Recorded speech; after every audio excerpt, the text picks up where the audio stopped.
Price the Lord. Hallelujah. യേശുവേ നന്ദി, യേശുവേ സ്തുതി, യേശുവേ ആരാധന. ഹല്ലേലൂയ. തൊട്ട് അടുത്ത് നിൽക്കുന്ന വ്യക്തിക്കൊന്ന് ഷെയ്ക്ക് ഹാൻഡ് കൊടുത്തിട്ട് ആ കണ്ണുകളിലേക്ക് നോക്കി നമുക്കൊന്ന് പറയാൻ പറ്റുമോ? യേശുവിൻ്റെ അമ്മ, എൻ്റെ അമ്മ, നിന്റെ അമ്മ, നമ്മുടെ അമ്മ, അപേക്ഷിച്ചാൽ ഉപേക്ഷിക്കാത്ത അമ്മ. ഒന്ന് പറയാമോ? യേശുവിൻ്റെ അമ്മ, എൻ്റെ അമ്മ, നിന്റെ അമ്മ, നമ്മുടെ അമ്മ, അപേക്ഷിച്ചാൽ ഉപേക്ഷിക്കാത്ത അമ്മ. ഇരിക്കാം നമുക്ക്. പ്രിയപ്പെട്ടവരെ, പരിശുദ്ധ അമ്മയെക്കുറിച്ച് സംസാരിക്കാനായിട്ടാണ് അച്ഛനോട് ആവശ്യപ്പെട്ടത്. നമ്മളൊക്കെ മരിയ ഭക്തരാണെന്നാണ് ഒരു വെയ്പ്പ്. എങ്ങനെയാണ്? മരിയ ഭക്തരാണെന്നാണ് അവസാനത്തെ പറഞ്ഞ പ്രധാനപ്പെട്ട കാര്യം. വെയ്പ്പ് എങ്ങനെയാണ്? ഒരു മരിയ ഭക്തരാണെന്നാണ് വെയ്പ്പ്. എന്നാൽ നീ യഥാർത്ഥത്തിൽ ഒരു മരിയ ഭക്തനാണോ അല്ലയോ, അല്ലെങ്കിൽ മരിയ ഭക്തയാണോ അല്ലയോ എന്നറിയാൻ 3 കാര്യങ്ങൾ പരിശോധിക്കാനാണ് സഭാമാതാവ് നമ്മൾ ആവശ്യപ്പെടുക.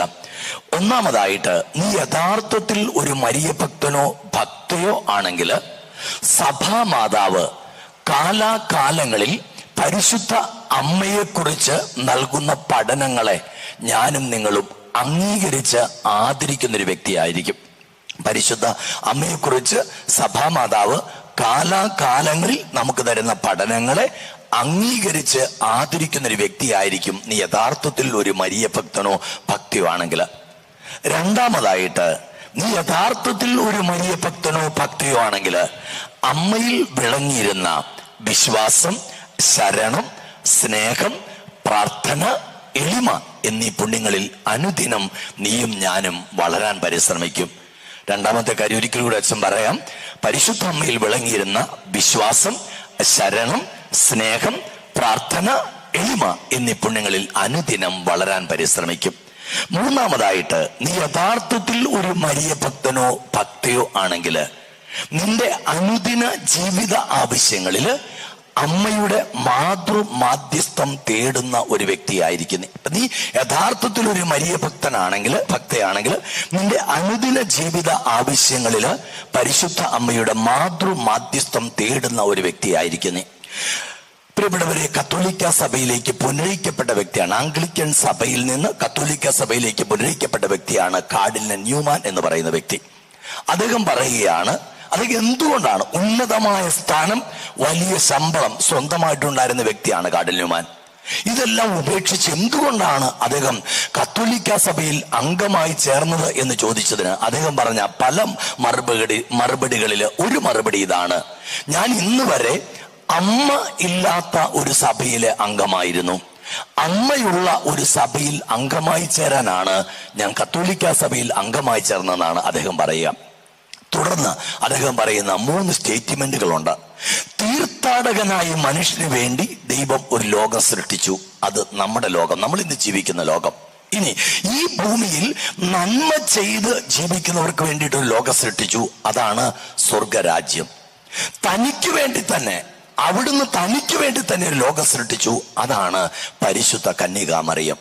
തുടർന്ന് അദ്ദേഹം പറയുകയാണ്, പരിശുദ്ധ കന്യകാമറിയത്തെ വിശുദ്ധ ഗ്രന്ഥത്തിൽ നിന്ന് മാറ്റി നിർത്തി ചിന്തിക്കുക എന്ന് പറയുന്നത് വിശുദ്ധ ഗ്രന്ഥത്തിലെ ഒരു കണ്ണി മാത്രം വിച്ഛേദിക്കുന്ന അനുഭവമല്ല, പിന്നെയോ എല്ലാ കണ്ണികളുമായിട്ടുള്ള ബന്ധമാണ് വിച്ഛേദിക്കപ്പെടുന്നത് എന്നാണ് അദ്ദേഹം പറയുക.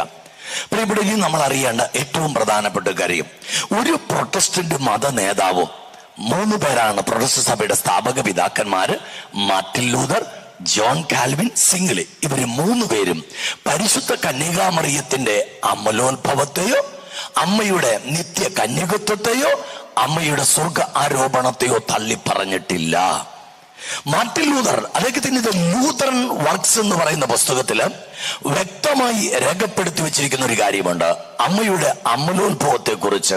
അദ്ദേഹം പറയുകയാണ്, ദൈവത്തിന്റെ മാതാവാകാൻ അനാദികാലം മുതൽ തിരഞ്ഞെടുക്കപ്പെട്ട പരിശുദ്ധ കന്യകാമറിയം ജന്മപാപത്തിന്റെ മാലിന്യമേശാതെ ഈ ഭൂമിയിൽ ജനിച്ചു വീഴാൻ ദൈവം ഇടവരുത്തി എന്നാണ് മാർട്ടിൻ ലൂതർ അദ്ദേഹത്തിന്റെ ദ ലൂതറൻ വർക്ക്സ് എന്ന് പറയുന്ന പുസ്തകത്തിൽ വ്യക്തമായി രേഖപ്പെടുത്തി വെച്ചിരിക്കുക.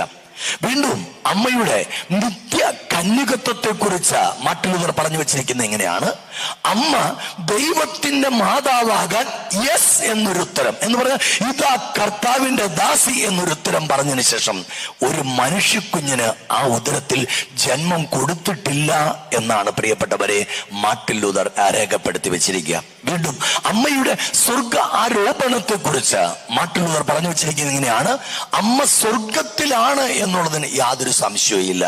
ഇത് എങ്ങനെ സംഭവിച്ചു എന്ന് നമുക്ക് അറിഞ്ഞുകൂടാ എന്നാണ് അദ്ദേഹം പറയുക. എന്നാൽ അദ്ദേഹത്തിന്റെ പിൻഗാമിയായി വന്ന ബുള്ളിങ്കർ എന്ന് പറയുന്ന പ്രൊട്ടസ്റ്റന്റ് ദൈവശാസ്ത്രജ്ഞൻ വ്യക്തമായി രേഖപ്പെടുത്തി വെച്ചിരിക്കുകയാണ്: അമ്മ മാലാഖമാരാൽ സ്വർഗത്തിലേക്ക് കരയേറ്റപ്പെട്ടു എന്നാണ്. അപ്പോൾ പ്രിയപ്പെട്ടവരെ, പ്രൊട്ടസ്റ്റന്റ് സഭയുടെ സ്ഥാപക പിതാക്കന്മാരെന്നറിയപ്പെടുന്ന മാർട്ടിൻ ലൂതറോ ജോൺ കാൽവിനോ സ്വിംഗ്ലിയോ ഇവരാരും പരിശുദ്ധ അമ്മയുടെ അമലോത്ഭവത്തെയോ അമ്മയുടെ നിത്യ കന്യകത്വത്തെയോ അമ്മയുടെ സ്വർഗാരോപണത്തെയോ തള്ളി പറഞ്ഞിട്ടില്ല. Price the Lord. സഭയിൽ പറഞ്ഞ് ഹല്ലേലൂയ, ഹല്ലേലൂയ. വലതുകരം ഉയർത്തി പറഞ്ഞ് ഹല്ലേലൂയ. പോരെ ഇച്ചിരി കൂടെ സ്വരത്തിൽ പറഞ്ഞ് ഹല്ലേലൂയ, ഹല്ലേലൂയ. പ്രിയപ്പെട്ടവരെ, തുടർന്ന് രണ്ട് പ്രധാനപ്പെട്ട പഠനങ്ങളാണ് പരിശുദ്ധ അമ്മയെക്കുറിച്ച് ഇന്ന് പ്രൊട്ടസ്റ്റന്റ് സഭാ സമൂഹം നമുക്കെതിരെ ഉയർത്തുക. മാതൃഭക്തരായ നമുക്കെതിരായിട്ട് ഉയർത്തുന്ന രണ്ട് പ്രധാനപ്പെട്ട പഠനങ്ങൾ. ഒന്ന്, യേശു ക്രിസ്തുവിന്റെ ജനനം വരെ മാത്രമേ അമ്മ പരിശുദ്ധയായിരുന്നുള്ളൂ. അതിനുശേഷം അമ്മയ്ക്ക് വേറെ മക്കളുണ്ടെന്നാണ് അവർ സ്ഥാപിക്കാൻ പരിശ്രമിക്കുക. അതിന് ഉപയോഗിക്കുന്ന 3 വചനഭാഗങ്ങളാണ്. പ്രിയപ്പെട്ടവരെ, മത്തായിയുടെ സുവിശേഷം 12-ാമത്തെ അധ്യായത്തിന്റെ 46 തുടങ്ങി 50 വരെയുള്ള തിരുവചനങ്ങളിലും, വീണ്ടും പ്രിയപ്പെട്ടവരെ മർക്കോസിന്റെ സുവിശേഷം 3-ാമത്തെ അധ്യായത്തിന്റെ 31 തുടങ്ങി 35 വരെയുള്ള തിരുവചനങ്ങളിലും, വീണ്ടും ലൂക്കായുടെ സുവിശേഷം 8-ാം അധ്യായം 19 മുതൽ 21 വരെയുള്ള തിരുവചനങ്ങളും, ഈ 3 വചനഭാഗങ്ങളും പറയുന്ന ഒരേ കാര്യം തന്നെയാണ്: ഇതാ യേശുവിന്റെ അമ്മയും സഹോദരങ്ങളും അവനെ കാത്തു വെളിയിൽ നിൽക്കുന്നു. ഇവിടെ ഇന്ന് അവര് നമ്മുടെയൊക്കെ വീടുകളിൽ കയറി ഇറങ്ങി പ്രൊട്ടസ്റ്റന്റ്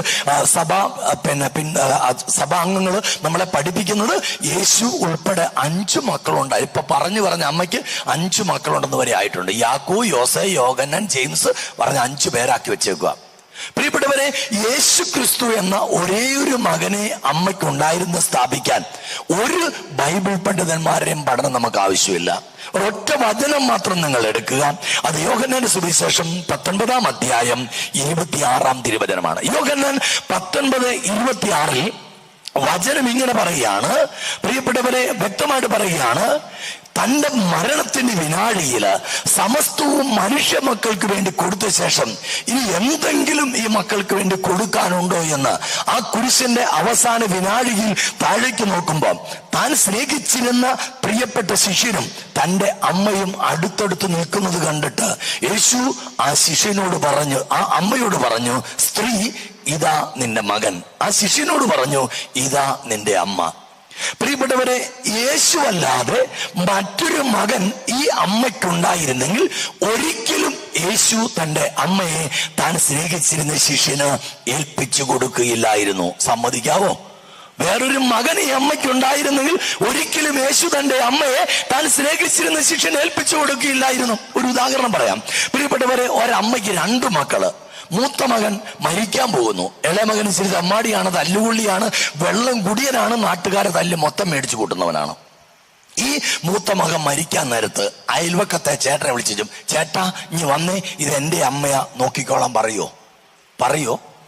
നിങ്ങൾ ആ വകുപ്പാണ്. അങ്ങനെയുള്ളവരാ, കുന്നംകുളക്കാർ അങ്ങനെയുള്ളവരാ. അടുത്ത വീട്ടിലേപ്പിച്ചു പോവോ? അനിയൻ ജീവിച്ചിരിക്കുമ്പോ ചെയ്യോ? ഇല്ല.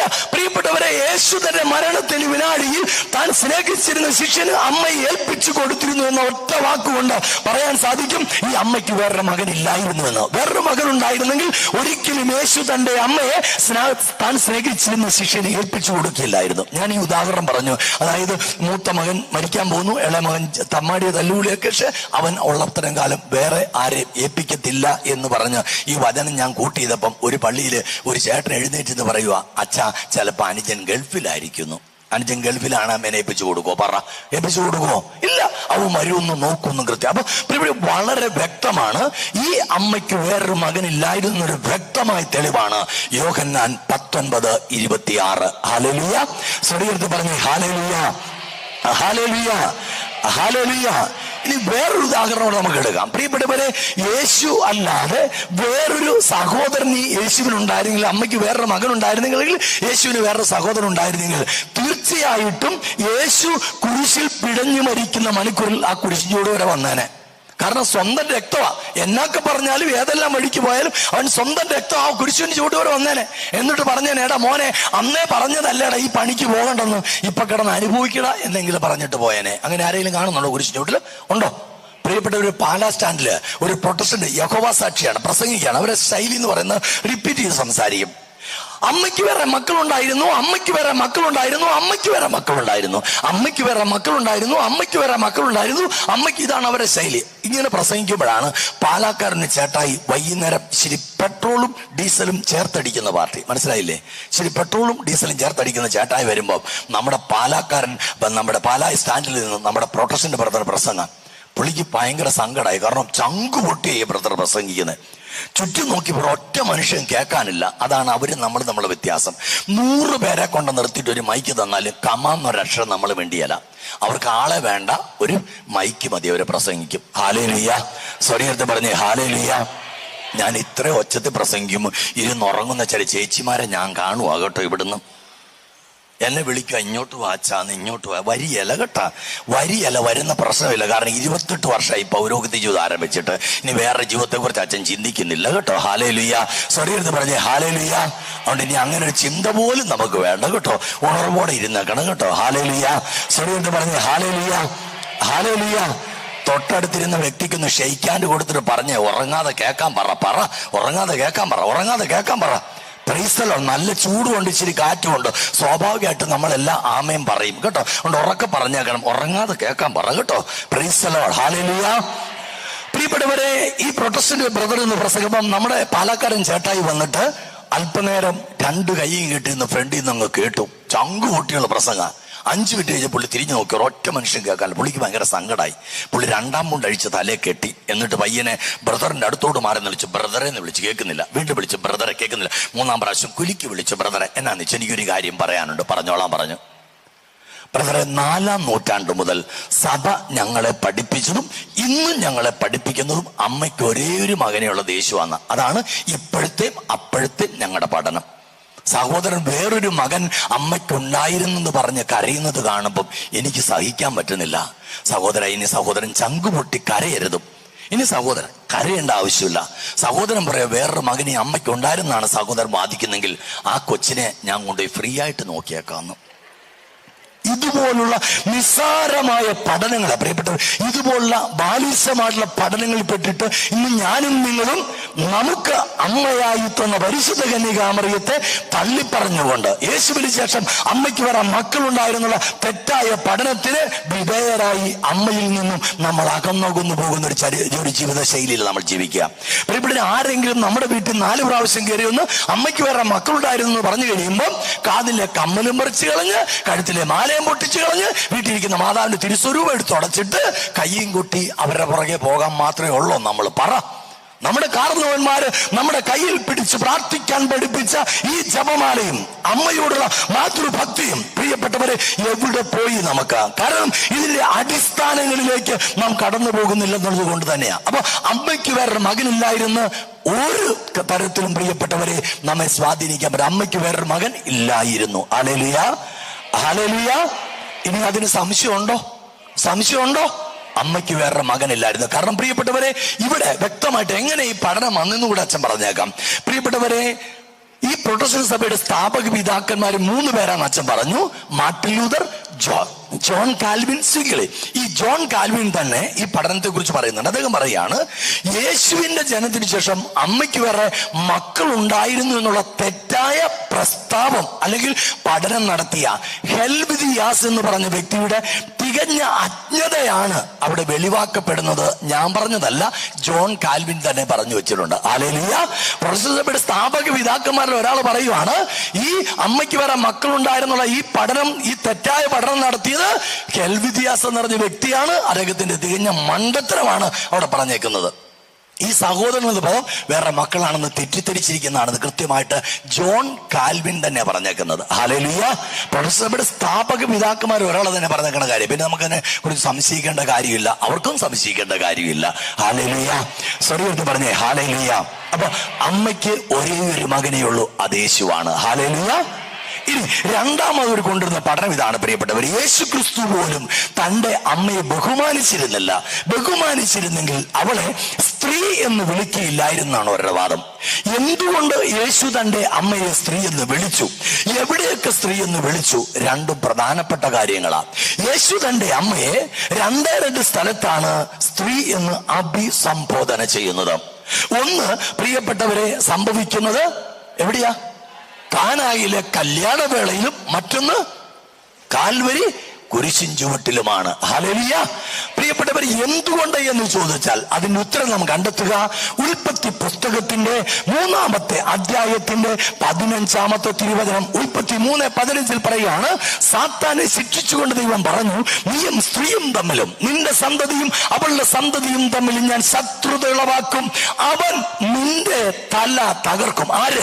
സ്ത്രീയിൽ നിന്ന് ജനിക്കുന്നത്. മറ്റൊരു വാക്കിൽ പറഞ്ഞാൽ കന്യകയിൽ നിന്ന് ജന്മമെടുക്കുന്നവൻ സാത്താന്റെ തല ുമെന്ന് ഉൽപ്പത്തി 3:15 പറഞ്ഞെങ്കിൽ പ്രിയപ്പെട്ടവരെ, ആ പ്രവചനം ഈ ഭൂമിയിൽ പൂർത്തീകരിക്കാൻ കന്യകയിൽ നിന്ന് ജന്മമെടുത്ത് ഈ ഭൂമിയിൽ ജനിച്ചു വീഴുന്ന യേശു തമ്പുരാൻ തന്റെ പരസ്യ ജീവിതം ആരംഭിച്ച നിമിഷമാണ്. ഏത് നിമിഷം? കാനായിലെ കല്യാണവേള. ആ ദൗത്യം ആരംഭിക്കുക. ഏത് ദൗത്യം? സാത്താന്റെ തല തീർക്കുക എന്നുള്ള ദൗത്യം ആരംഭിക്കുന്ന ആദ്യ വിനാടിയിൽ ഇതാ സാത്താന്റെ തല തീർക്കാൻ വർഷങ്ങൾക്കപ്പുറത്ത്, നൂറ്റാണ്ടുകൾക്കപ്പുറത്ത് ദൈവം നടത്തിയ പ്രവചനം പൂർത്തീകരിക്കാൻ ഈ മണ്ണിൽ വന്ന തമ്പുരാൻ തന്റെ ദൗത്യം ആരംഭിച്ചിരിക്കുന്നു എന്ന് ലോകത്തോട് മുഴുവൻ വിളിച്ചു പറയുന്ന നിമിഷമാണ് കാനായിലെ കല്യാണവേളയിൽ യേശു തന്റെ അമ്മയെ സ്ത്രീ എന്ന് വിളിച്ച നിമിഷം. അല്ലാതെ ബഹുമാനം ഇല്ലാഞ്ഞിട്ടല്ല കേട്ടോ. ഹല്ലേലൂയ. നമ്മൾ ആരെങ്കിലും വീട്ടിൽ ചെന്നിട്ട് അമ്മേനെ തള്ളേ വരൂ സ്ത്രീ എന്നൊക്കെ വിളിക്കോ? നല്ല തേമ്പ് കറന്നിട്ട് വെച്ചുതരും. പ്രിയപ്പെട്ടവരെ, വളരെ പ്രധാനപ്പെട്ട യേശു എന്തുകൊണ്ട് വിളിച്ചു എന്ന് ചോദിച്ചാൽ 3:15 ദൈവം നൽകിയ പ്രവചനത്തിന്റെ ആരംഭം കുറിച്ച മണിക്കൂറിലാണ് യേശു തന്റെ അമ്മയെ സ്ത്രീ എന്ന് അഭിസംബോധന ചെയ്തത്. ഹല്ലേലൂയ. രണ്ടാമത് യേശു തന്റെ അമ്മയെ സ്ത്രീ എന്ന് വിളിച്ചത് പ്രിയപ്പെട്ടവരെ കാൽവരി കുരിശിൻ ചുവട്ടിലാണ്.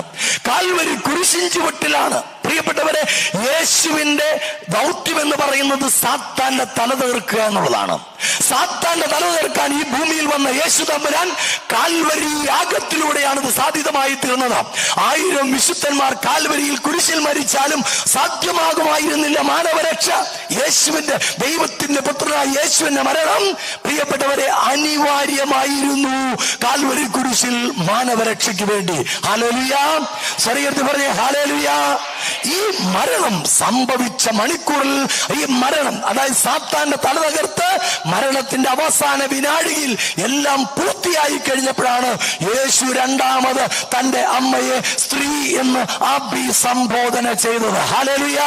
ഉൽപ്പത്തി 3:15 പറഞ്ഞ പ്രവചനം പൂർത്തീകരിക്കാൻ ഈ മണ്ണിൽ വന്ന യേശു തമ്പുരാൻ ആ ദൗത്യം ആരംഭിച്ച കാനായിലെ കല്യാണവേളയിലും അത് പൂർത്തീകരിച്ച കാൽവരി കുരിശിലുമല്ലാതെ മറ്റൊരിടത്തും യേശു തന്റെ അമ്മയെ സ്ത്രീ എന്ന് വിളിക്കുന്നില്ല. ഹല്ലേലൂയ.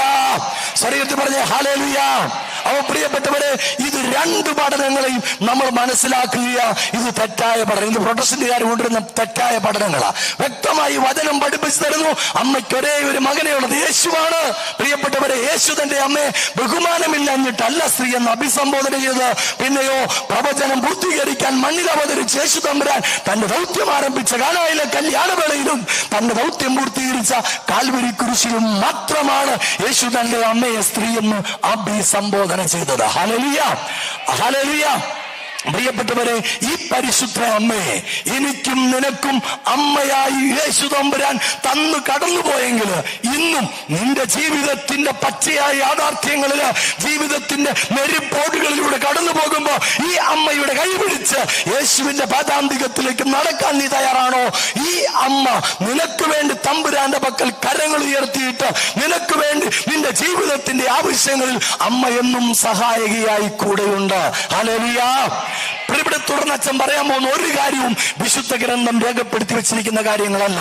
കഴിഞ്ഞ 28 വർഷമായിട്ട് ഞാൻ അറിയുന്ന മാതൃമാധ്യസ്ഥത്തിന്റെ ശക്തിയെക്കുറിച്ച് എനിക്ക് നിങ്ങളോട് പറയാനുള്ളത്. പ്രിയപ്പെട്ടവരെ, ജപമാല നമ്മൾ എങ്ങനെ പ്രാർത്ഥിക്കണം, ജപമാല പ്രാർത്ഥനയുടെ ശക്തി എന്ത് നമ്മൾ അറിയണം. പ്രിയപ്പെട്ടവരെ, ഞാൻ വൈദികനായി 96 ജനുവരി 3-ാം തീയതി ഞാൻ വൈദികനായി. എന്റെ ആദ്യത്തെ അപ്പോയിന്റ്മെന്റ് കറുകുറ്റി എന്ന് പറയുന്ന സ്ഥലത്താണ്. പ്രിയപ്പെട്ടവരെ, അത് നവസന്യാസ ഭവനമാണ്, ഞങ്ങളുടെ നൊവിഷ്യറ്റ് ഹൗസാണ്. അവിടെയുള്ള വൈദിക വിദ്യാർത്ഥികളെ പഠിപ്പിക്കുന്ന 3 വൈദികളിൽ ഒരാളായിട്ടാണ് ഞാൻ അവിടെ ചെന്ന് ചേർക്കപ്പെട്ടത്. പിന്നീട് 400 കുടുംബങ്ങളുടെ ആത്മീയ കാര്യങ്ങൾ ഏൽപ്പിച്ചു. അങ്ങനെ ഇരിക്കുമ്പോൾ എല്ലാ ദിവസവും സായാഹ്നങ്ങളിൽ എനിക്ക് നല്ല ജോലിയുണ്ട്. പക്ഷെ പ്രിയപ്പെട്ടവരെ, എല്ലാ ദിവസവും സായാഹ്നങ്ങളിൽ ആ ആശ്രമത്തിന് ഫ്രണ്ടിലെ പുൽപ്പരപ്പിൽ ഒരു 5-6 യുവാക്കന്മാർ വട്ടത്തിൽ ഇരിക്കും. എന്നിട്ടോ അവരെന്താ ചെയ്യുന്നതെന്ന് ഞാൻ ശ്രദ്ധിക്കാൻ തുടങ്ങി. 6 തുടങ്ങി 8 വരെ, അല്ലെങ്കിൽ 6 തുടങ്ങി 8:30 വരെ 2 മണിക്കൂർ സമയം ആ യുവാക്കന്മാർ അവിടെ ഇരിക്കും. അപ്പോൾ ഞാൻ അകലെ നിന്നും അടുത്തു നിന്നും ഇവരെന്താ ചെയ്യുന്നെന്ന് വീക്ഷിച്ചു. അങ്ങനെ ഒരു ദിവസം ഞാൻ ഇവരോടൊപ്പം പോയിരുന്നു. അവിടെ എനിക്ക് മനസ്സിലായത്, ഇവരുടെ കയ്യിലെ ജപമാല മണികളില് ഓരോ നിയോഗം സമർപ്പിച്ച് നന്മ നിറഞ്ഞ മറിയമേ എന്നുള്ള പ്രാർത്ഥന എനിക്ക് വളരെ ഇഷ്ടപ്പെട്ടു. ഞാനും സാധിക്കുന്ന എല്ലാ ദിവസവും എന്റെ ജോലികളൊക്കെ അവസാനിപ്പിച്ച് ആ സമയമാകുമ്പോൾ അവരോടൊപ്പം പ്രാർത്ഥിക്കാൻ എത്താൻ തുടങ്ങി. അങ്ങനെ പ്രാർത്ഥിക്കുമ്പോഴാ തമ്പുരാൻ തന്നൊരു സന്ദേശം: നിങ്ങൾ ഇങ്ങനെ പ്രാർത്ഥിച്ചാൽ പോരാ, ത്യാഗമെടുത്ത് പ്രാർത്ഥിക്കണം. നിങ്ങൾ ഇങ്ങനെ പ്രാർത്ഥിച്ചാൽ പോരാ, ത്യാഗമെടുത്ത് പ്രാർത്ഥിക്കണം. അങ്ങനെ പ്രിയപ്പെട്ടവരെ, 28 വർഷങ്ങൾക്കപ്പുറത്ത് ജൂൺ മാസത്തില് ഞാനും ഈ 6 മക്കളും ഒരു കയ്യിൽ മെഴുകുതിരിയും മറുകൈയിൽ ജപമാലയും പിടിച്ച് 97ഓളം നടകളില് നമ്മൾ കാലുകൊണ്ട് സ്റ്റെപ്പ് കയറുന്നത് പോലെ മുട്ടുകൊണ്ട് സ്റ്റെപ്പ് കയറി പ്രാർത്ഥിക്കാൻ തുടങ്ങി. ഹല്ലേലൂയ! ശരീരത്തിൽ പറഞ്ഞ ഹല്ലേലൂയ! പ്രിയപ്പെട്ടവരെ, ഈ 28 വർഷം നീണ്ട് ഇന്നലെ ബുധനാഴ്ച, ഇന്നലെ രാത്രിയിലും ഈ പ്രാർത്ഥന കറുകുറ്റിക്കുന്നിലെ നടയിൽ നിറവേറ്റപ്പെട്ടു. പ്രിയപ്പെട്ട, കൊറോണ വരെ 100ഉം 125ഉം ഒക്കെ മക്കൾ വന്നോണ്ടിരുന്നു. കൊറോണ കഴിഞ്ഞപ്പോൾ ഒത്തിരി പേര്, ആ കൂടെ ഉണ്ടായിരുന്ന ഒത്തിരി പേര് ജോലിയായി വിദേശത്തേക്ക് പോയി. മറ്റു പല കാര്യങ്ങളാൽ അവർക്ക് വരാൻ പറ്റാതായെങ്കിലും ഇന്നും 10ഉം 15ഉം 20ഉം മക്കളൊക്കെ ഉണ്ടാവുള്ളൂ. പക്ഷെ പ്രാർത്ഥന മുടക്കത്തില്ല. കൊറോണ കാലഘട്ടത്തിൽ പോലും ഇത് മുടങ്ങിയിട്ടില്ല. കാരണം എല്ലാവർക്കും എത്താൻ പറ്റത്തില്ല. അതുകൊണ്ട് അതിന് തൊട്ടടുത്ത് വീടുള്ള 2 പേരെ ഏൽപ്പിച്ചു. വെളുപ്പാങ്കാലത്ത് പോയി ഒരു ജപമാല ചൊല്ലണം, മുട്ടേ കുത്തി ആ നട കയറി. വൈകുന്നേരം ജപമാല. അവർ 2 പേരും അവരുടെ കഴിവനുസരിച്ച് ഒരു ദിവസം പോലും മുടങ്ങാതെ എല്ലാ ബുധനാഴ്ചകളിലും ആ പ്രാർത്ഥന നടത്തി പോന്നു. അതുകൊണ്ട് ഇന്ന് വരെ മുടങ്ങാതെ ബുധനാഴ്ചകൾ നിറവേറ്റപ്പെടുകയായി പ്രാർത്ഥന. എന്തുകൊണ്ടാ ഇത്രയും നാളുകളായിട്ടും ഈ പ്രാർത്ഥന തുടരുന്നതിന്റെ കാരണം പറയാൻ ഒരു പിടി അനുഭവങ്ങളാ. പ്രിയപ്പെട്ടവരെ, ഈ പ്രാർത്ഥന കൂട്ടായ്മ ആരംഭിച്ച് 2 ആഴ്ചകൾ പിന്നിടുമ്പോഴാണ് നമ്മൾ എറണാകുളം ഹൈക്കോർട്ട് ബോട്ടിൽ നിന്നും ബോട്ട് കയറിയ നേരെ അക്കരെ കാണുന്ന ദ്വീപാണ് മുളവുകാട് ദ്വീപ്. ഇന്നിപ്പോ അതിനെ ദ്വീപ് എന്ന് വിളിക്കാമെന്ന് എനിക്കറിയത്തില്ല. ഗോശ്രീ പാലവും കണ്ടെയ്നർ റോഡും ഒക്കെ വന്നപ്പം അതിന്റെ ദ്വീപത്വം പോയൊന്നും എനിക്കറിയത്തില്ല. അത് നിങ്ങൾക്ക് സമയമുണ്ട്, പോയി നിങ്ങൾ പഠിച്ചോളൂ, എനിക്ക് നേരമില്ല. പ്രിയപ്പെട്ടവരെ, അവിടെ ആദ്യത്തെ പൊന്നാരിമംഗലം മൂട്ടിയടിക്കടുത്തുള്ള പള്ളിയിലെ വികാരിച്ച് വിളിച്ചു പറഞ്ഞ അച്ഛാ, എല്ലാ 2ാം ശനിയാഴ്ചയും ഒരു ജാഗരണ ആരാധന, വചന ശുശ്രൂഷ, വിശുദ്ധ കുർബാന ഞങ്ങൾക്ക് വേണ്ടി ഒന്ന് ചെയ്തു തരാമോ? അങ്ങനെ ഞാനും 6 യുവാക്കന്മാരും പ്രിയപ്പെട്ടവരെ കറുകുറ്റിക്കുന്നിൽ നിന്നും ഞങ്ങൾ യാത്രയാകുക. ഈ മുളവുകാട് ദ്വീപിലെ പൊന്നാരിമംഗലം ബോട്ടിയടിക്കടുത്തുള്ള പള്ളിയിലെത്തി ദൈവവചന ആകണ്ട 4 ജപമാല, തുടർന്ന് വചന ശുശ്രൂഷ, തുടർന്ന് ആരാധന, തുടർന്ന് വിശുദ്ധ കുർബാന. വെളുപ്പിന് 5:45, ഞായറാഴ്ച വെളുപ്പിന് 5:45 തീരും. പ്രിയപ്പെട്ടവരെ, വിശുദ്ധ കുർബാന കഴിഞ്ഞു ഒന്ന് കുളിച്ച് ഫ്രഷായിട്ട് ഫസ്റ്റ് ബോട്ടിന് ഇക്കരയ്ക്ക് കിടന്ന് ഞങ്ങൾക്ക് നേരത്തെ പോരാല്ലോ. അങ്ങനെ തിരക്കിട്ട് താഴോട്ട് വരുമ്പം വികാരിയച്ഛനും വിവിധ സ്ഥലങ്ങളിൽ നിന്നുള്ള പ്രാർത്ഥനാ ഗ്രൂപ്പ് ലീഡേഴ്സും എന്നെ വളഞ്ഞിട്ട് പറഞ്ഞാ, അടുത്ത 2ാം ശനിയാഴ്ചയും കൂടെ ഞങ്ങൾക്ക് നടത്തി തന്നെ, ഞങ്ങളുടെ ഒരു ആഗ്രഹം. അങ്ങനെ വീണ്ടും അടുത്ത മാസത്തെ 2ാം ശനിയാഴ്ച ജാഗരണ ആരാധന ഏറ്റെടുക്കുക. പ്രിയപ്പെട്ട, അന്ന് ഞങ്ങൾ ഫോർട്ട് കൊച്ചി കൂവപ്പാടം പള്ളിയിൽ യുവജനങ്ങളുടെ ധ്യാനം നയിച്ചുകൊണ്ടിരിക്കുക. വെള്ളിയാഴ്ച പകലും ശനിയാഴ്ച പകലും ഞായറാഴ്ച പകലും. വെള്ളിയാഴ്ച പകലും ശനിയാഴ്ച പകലും കഴിഞ്ഞ് നേരെ ഞങ്ങൾ പ്രിയപ്പെട്ടവരെ മുളവുകാട് ദ്വീപിലേക്ക് കയറിയ ജാഗരണ ആരാധന നയിക്കാൻ. ജാഗരണ ആരാധന 5:45 അവസാനിച്ചു. ഒന്ന് കുളിച്ച് ഫ്രഷായിട്ട് ഫസ്റ്റ് ബോട്ടിന് ഇക്കരയ്ക്ക് കിടന്നാൽ സമയത്തങ്ങ് കൂവപ്പാടത്തെല്ലാം അന്നാണ് അവിടുത്തെ ധ്യാനം തീരുക. അതിനുവേണ്ടി തിരക്കിട്ടിറങ്ങുമ്പോൾ പ്രിയപ്പെട്ടവരെ, ഞാൻ പെട്ടെന്ന് തിരക്കിട്ടിറങ്ങി വരുമ്പോൾ വികാരിച്ചിനോട് യാത്ര ഇങ്ങോട്ട് കേൾക്കുമ്പോൾ ഒരു 28 വയസ്സ് പ്രായം തോന്നിയ ഒരു സ്ത്രീ ഓടി വന്നിട്ട് പറഞ്ഞാ, എനിക്ക് വേണ്ടി ഒന്ന് പ്രാർത്ഥിക്കണം. ഞാൻ പറഞ്ഞു, മോളെ പ്രാർത്ഥിച്ചോളാം, ഫസ്റ്റ് ബോട്ടിന് പോകാനുള്ള തിരക്കില്ല. അപ്പോൾ പുറകിൽ നിന്ന് വികാരിച്ചനെ വിളിച്ചു, അച്ഛാ ഒത്തിരി വിഷമിക്കുന്നൊരു കൊച്ചാണ്, ഒന്ന് പ്രാർത്ഥിക്കണേ. അപ്പോൾ ഒരു കസേര കിടപ്പുണ്ട്. ഞാൻ പറഞ്ഞു, നീ ഇവിടെ ഇരിക്കുക. അവളോടിരുന്ന് ഒരു നിമിഷം ഇവളുടെ ശിരസിലേക്ക് കൈവച്ച് പ്രാർത്ഥിച്ചു. പെട്ടെന്ന് ഞാൻ കൈ വലിച്ചു. ഞാൻ ചോദിച്ചു, മോളെ എന്താ നിനക്ക് പറയാനുള്ളത്, ചുരുക്കി പറയാമോ, പെട്ടെന്ന് എനിക്ക് തിരക്കുണ്ട്. അപ്പോൾ പറഞ്ഞു, അച്ഛാ എന്റെ വിവാഹം കഴിഞ്ഞിട്ട് 1.5 വർഷം കഴിഞ്ഞു. എന്നെ വിവാഹം ചെയ്ത് വിദേശത്ത് ജോലിയുള്ളൊരു മനുഷ്യനാ. ഞങ്ങൾ 3 ആഴ്ച ഒരുമിച്ച് ജീവിച്ചു. 3 ആഴ്ചകൾക്ക് ശേഷം അദ്ദേഹം വിദേശത്തേക്ക് പോയി. ആദ്യത്തെ 3 മാസം ഒത്തിരി കത്തുകൾ ഇങ്ങോട്ട് എഴുതി, അതിലേറെ കത്തുകൾ അങ്ങോട്ട് എഴുതി. പിന്നീട് പല കത്തുകൾ അങ്ങോട്ട് എഴുതിയിട്ടും മറുപടി ഒന്നുമില്ല. ഈ സംഭവത്തിന്റെ ചുരുളഴിയുമെന്ന് നിങ്ങൾക്ക് അറിയാൻ പറ്റും. പ്രിയപ്പെട്ടവരെ, ഇവളുടെ ഭർത്താവിന് 2 അനുജത്തിമാരുണ്ട്. 18ഉം 20ഉം വയസ്സുള്ള 2 സഹോദരിമാര്. അവളുമാര് ചില ഇല്ലാ കഥകൾ അങ്ങോട്ട് എഴുതി അറിയിച്ചതാണ് കത്തുകളൊക്കെ നിൽക്കാനുള്ള കാരണം. വീണ്ടും 1.5 വർഷക്കാലം പ്രിയപ്പെട്ട വീട്ടിൽ കത്ത് വരുന്നുണ്ട്. അപ്പനും അമ്മയ്ക്കും സഹോദരങ്ങൾക്കും. ഇതിനകത്തൊന്നും ഇവളെ കുറിച്ചൊരു വാക്കുപോലും ഇല്ല. ആ വീട്ടിൽ ഫോൺ വരാറുണ്ട്. അബദ്ധവശാൽ ഇവളെങ്ങാൻ ചെന്ന് ഫോൺ എടുത്താൽ അങ്ങേ തലയ്ക്കുന്ന ഫോൺ കട്ടാകും. അങ്ങനെ നീണ്ട 1.5 വർഷത്തെ വേദന നിറഞ്ഞ ജീവിതം. ഒരു കൊച്ചു ദുഃഖം പോലും അവളുടെ വീട്ടിൽ അവൾ അറിയിച്ചില്ല. കാരണം അവളുടെ അപ്പം മരിച്ചു പോയതാ. ആങ്ങളമാരും കൂടെയാ അവൾ വിവാഹം ചെയ്തയച്ചേക്കുന്നത്. പ്രിയപ്പെട്ടവരെ, അതുകൊണ്ട് എല്ലാ ദുഃഖവും ഉള്ളിലൊതുക്കി ആങ്ങള മരിച്ചൊരു സുഖ എന്ന് പറയും. പ്രഭാതത്തിൽ എഴുന്നേറ്റ് വീടും പരിസരവും അടിച്ച് വൃത്തിയാക്കി, വീടിനുള്ളിൽ മുഴുവൻ അടിച്ച് തുടച്ച് വൃത്തിയാക്കി ഭക്ഷണം പാകം ചെയ്ത് വെച്ചിട്ട് ഒരു ചെറിയ പാത്രത്തിൽ ഭക്ഷണവുമായിട്ട് ഇവൾ എറണാകുളം സവിത സംഗീത തീരിനടുത്തുള്ള ഒരു സ്വകാര്യ കമ്പനിയിൽ പെൺകുട്ടി ജോലിയുണ്ട്. അങ്ങോട്ടേക്ക് യാത്രയാകും. അവിടെ എത്തി വൈകുന്നേരം തിരിച്ചെത്തുമ്പോൾ ചിലപ്പോൾ 6:30 ആകാം, ചിലപ്പോൾ 7:30 ആകാം, അത് 8:30 വരെ ആകാം. പ്രിയപ്പെട്ടവർ, അപ്പോഴും ഉച്ചയ്ക്കുണ്ട പാത്രം കഴുകാതെ അവിടെ കിടപ്പുണ്ടാകും. ആരോഗ്യമുള്ളൊരു അമ്മയും 18ഉം 20ഉം വയസ്സുള്ള 2 സഹോദരിമാരുള്ള വീട്ടിലെ അവസ്ഥ ഏത്? അമ്മ പറഞ്ഞു, ഇത് നിന്റെ ജോലിയാ, നീ ചെയ്തോണം. അപ്പൊ എങ്ങോച്ചനോട് പറഞ്ഞാ, ഏത് ജോലി വേണേലും ഞാൻ ചെയ്യാം, പക്ഷെ എന്റെ ജീവിത പങ്കാളിയുടെ ഒരാശ്വാസത്തിന്റെ കത്ത്, ഒരു ഫോൺ സന്ദേശം, അതാച്ചാ ഞാൻ ആഗ്രഹിക്കുക. അങ്ങനെ നീണ്ട 1.5 വർഷത്തെ വേദന നിറഞ്ഞ ജീവിതത്തിനിടയിൽ ഇതാ ഒരു സന്തോഷ വാർത്ത. അവളുടെ പങ്കാളി എത്തുന്നു. 1.5 വർഷത്തിന് ശേഷം പ്രിയപ്പെട്ടവരെ, അവനെ സ്വീകരിക്കാൻ സ്വന്തം അവന്റെ അപ്പനോടും അമ്മയോടും സഹോദരങ്ങളോടൊപ്പം വെറും 3 ആഴ്ച മാത്രം ഒരുമിച്ച് ജീവിച്ച അവളും എത്തുകയാണ് കൊച്ചി വിമാനത്താവളത്തില്. അവൻ വന്നിറങ്ങി അപ്പനോടും അമ്മയോടും സഹോദരങ്ങളും എല്ലാം കുശലാന്വേഷണം നടത്തി. അവൻ നിനക്ക് സുഖാണെന്നൊരു വാക്കുപോലും ചോദിച്ചില്ല. പ്രിയപ്പെട്ടവരെ, വീങ്ങിപ്പൊട്ടുന്ന ഹൃദയത്തോടെ പെൺകുട്ടി അന്ന് വീട്ടിലേക്ക് യാത്രയായത്.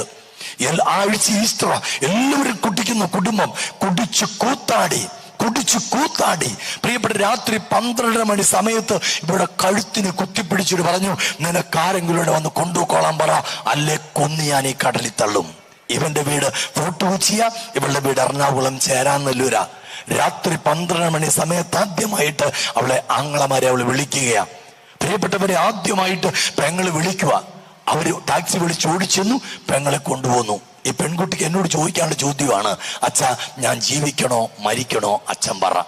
എനിക്ക് ഫസ്റ്റ് ബോട്ട് പോകാനുള്ള ഒരു തിരക്കൊരു സമയത്ത് 2 മരിക്കണോ ജീവിക്കണോ ചോദിക്കുന്ന കൊച്ചോട് ഞാനെന്ത് ഉത്തരം പറയാനാ?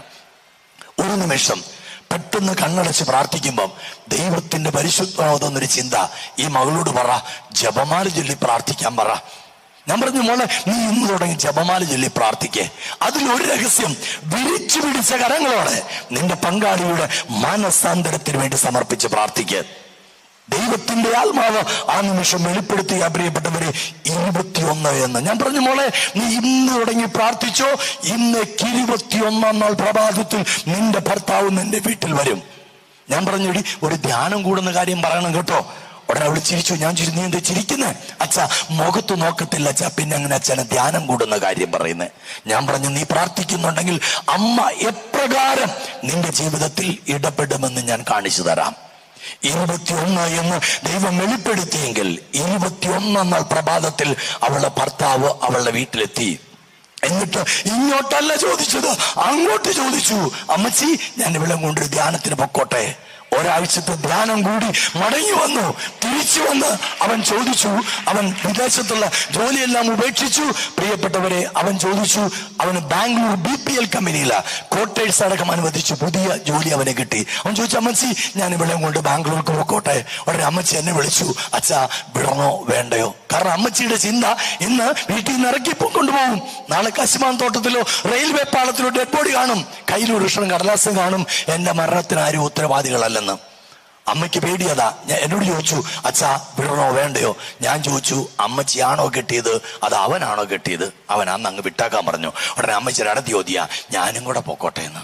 ഞാൻ പറഞ്ഞു കൊണ്ടുപോയി പൊക്കോളാൻ പറഞ്ഞു. പ്രിയപ്പെട്ട 3.5 മാസക്കാലം ഈ മകളോടും ഒപ്പം ബാംഗ്ലൂർ BPL കമ്പനിയുടെ ക്വാർട്ടേഴ്സിൽ പോയി താമസിച്ചിട്ട് മടങ്ങി വന്ന് മുട്ടുകുത്തി നിന്ന് ആ അമ്മ പറഞ്ഞ വാക്കുകളാണ്: അപേക്ഷിച്ചാൽ ഉപേക്ഷിക്കാത്ത അമ്മയാ പരിശുദ്ധ കന്യകാമറിയം. ഹല്ലേലൂയ. സ്വർഗ്ഗത്തിൽ എന്ന് പറയാമോ? Hallelujah, hallelujah. തൊട്ടടുത്ത വ്യക്തിക്കൊന്ന് ഷെയ്ക്കാണ്ട് കൊടുത്തിട്ട് സന്തോഷത്തോടെ പറയാമോ? അപേക്ഷിച്ചാൽ ഉപേക്ഷിക്കാത്ത അമ്മയാ പരിശുദ്ധ കന്യകാമറിയം. ഒന്ന് പറയാമോ? അപേക്ഷിച്ചാൽ ഉപേക്ഷിക്കാത്ത അമ്മ പരിശുദ്ധ കന്യകാമറിയം. എത്ര അനുഭവം നിങ്ങൾക്ക് കേൾക്കണം, എത്ര അനുഭവം നിങ്ങൾക്ക് കേൾക്കണം. പ്രിയപ്പെട്ട, ഇനി നിങ്ങൾക്ക് കേൾക്കണമോ? 14 നീണ്ട വർഷത്തിന് ശേഷം ഒരു യുവാവിനെ സ്വന്തം കുടുംബത്തിലെത്തിച്ച അനുഭവം. പ്രിയപ്പെട്ടവരെ, കാഞ്ഞിരപ്പള്ളിയിലെ അതിസമ്പന്നമായ കുടുംബത്തിൽ ജനിച്ചു വളർന്ന ചെറുപ്പക്കാരൻ തന്റെ ഹൈസ്കൂൾ വിദ്യാഭ്യാസം പൂർത്തിയാക്കിയത് ഇരിങ്ങാലക്കുട ഡോൺ ബോസ്കോ സ്കൂളില്.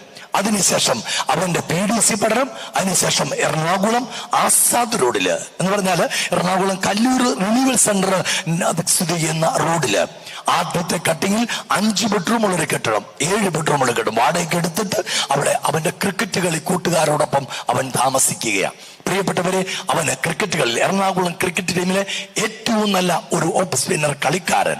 കൂടാതെ പ്രിയപ്പെട്ടവരെ, ഡിഗ്രി പഠനം, ഒപ്പം ഷെയർ മാർക്കറ്റ് ബിസിനസ്സും. ഒരു കളിക്കിടെ അവന് നടുവിന് ക്ഷതമേറ്റിട്ട് വെല്ലൂർ ആശുപത്രിയിൽ നിന്ന് കൊണ്ടുപോയിട്ട് ശാസ്ത്രം വിധി എഴുതി ഒരു മേജർ ഓപ്പറേഷൻ വിധേയമായാൽ പോലും തന്റെ നടുവിന്റെ വേദന പൂർണ്ണമായി മാറ്റിത്തരാൻ പറ്റുമെന്ന് ശാസ്ത്രത്തിന് ഉറപ്പില്ല. പ്രിയപ്പെട്ടവരെ, നിരാശനായി അരയിൽ ബെൽറ്റ് ധരിച്ച് അവൻ തിരിച്ചെത്തുമ്പോഴാണ് അവനെ കാത്തിരുന്ന മറ്റൊരു ദുരന്തം. നിങ്ങളൊരു പക്ഷെ പത്രങ്ങളിൽ വായിച്ചതോ മറ്റുള്ളവർ പറഞ്ഞു കേട്ടതോ ഒരു വാർത്തയുണ്ട്. ഹർഷത് മേത്തയുടെ ഷെയർ മാർക്കറ്റ് പൊട്ടി. അന്ന് ഈ ചെറുപ്പക്കാരന് നഷ്ടമായത് 7 ലക്ഷം രൂപയാണ്. പ്രിയപ്പെട്ടവരെ, അവൻ ആരുടെയും പൈസ കൈകൊണ്ട് വാങ്ങിയിട്ടില്ല. വ്യക്തികളെ കമ്പനിക്ക് പരിചയപ്പെടുത്തി കൊടുത്ത് കമ്പനികൾ വ്യക്തികളുമായിട്ട് ബന്ധം. അവൻ അതിന്റെ കമ്മീഷൻ മാത്രമേ ഉള്ളൂ. പക്ഷെ അവൻ ചിന്തിച്ചൊരു കാര്യമുണ്ട്. അവന്റെ നല്ല മനസ്സുകൊണ്ട്, ഞാൻ കാരണമല്ല ഇവർ ഈ കമ്പനി ചേർന്നത്, അപ്പോൾ ഞാൻ കാരണമല്ല ഇവരെ പൈസ നഷ്ടപ്പെട്ടത്, ഈ പണം തിരിച്ചു കൊടുക്കണ്ടേ. പ്രിയപ്പെട്ടവരെ, അവന്റെ അപ്പനെ വിളിച്ച, അപ്പച്ച എനിക്കൊരു 7 ലക്ഷം രൂപ വേണം. അപ്പനെ സംബന്ധിച്ചിടത്തോളം അന്നും ഇന്നും പ്രിയപ്പെട്ടവരെ 7 ലക്ഷം പുത്തിരിയല്ല. കാരണം കാഞ്ഞിരപ്പള്ളി ടൗണിനോട് ചേർന്ന് ഏക്കർ കണക്കിന് റബ്ബർ തോട്ടം അപ്പന് ചേട്ടാനിയന്മാർക്കും ഇവർക്ക് ചേട്ടാനിയന്മാർക്കുമായിട്ടുണ്ട്.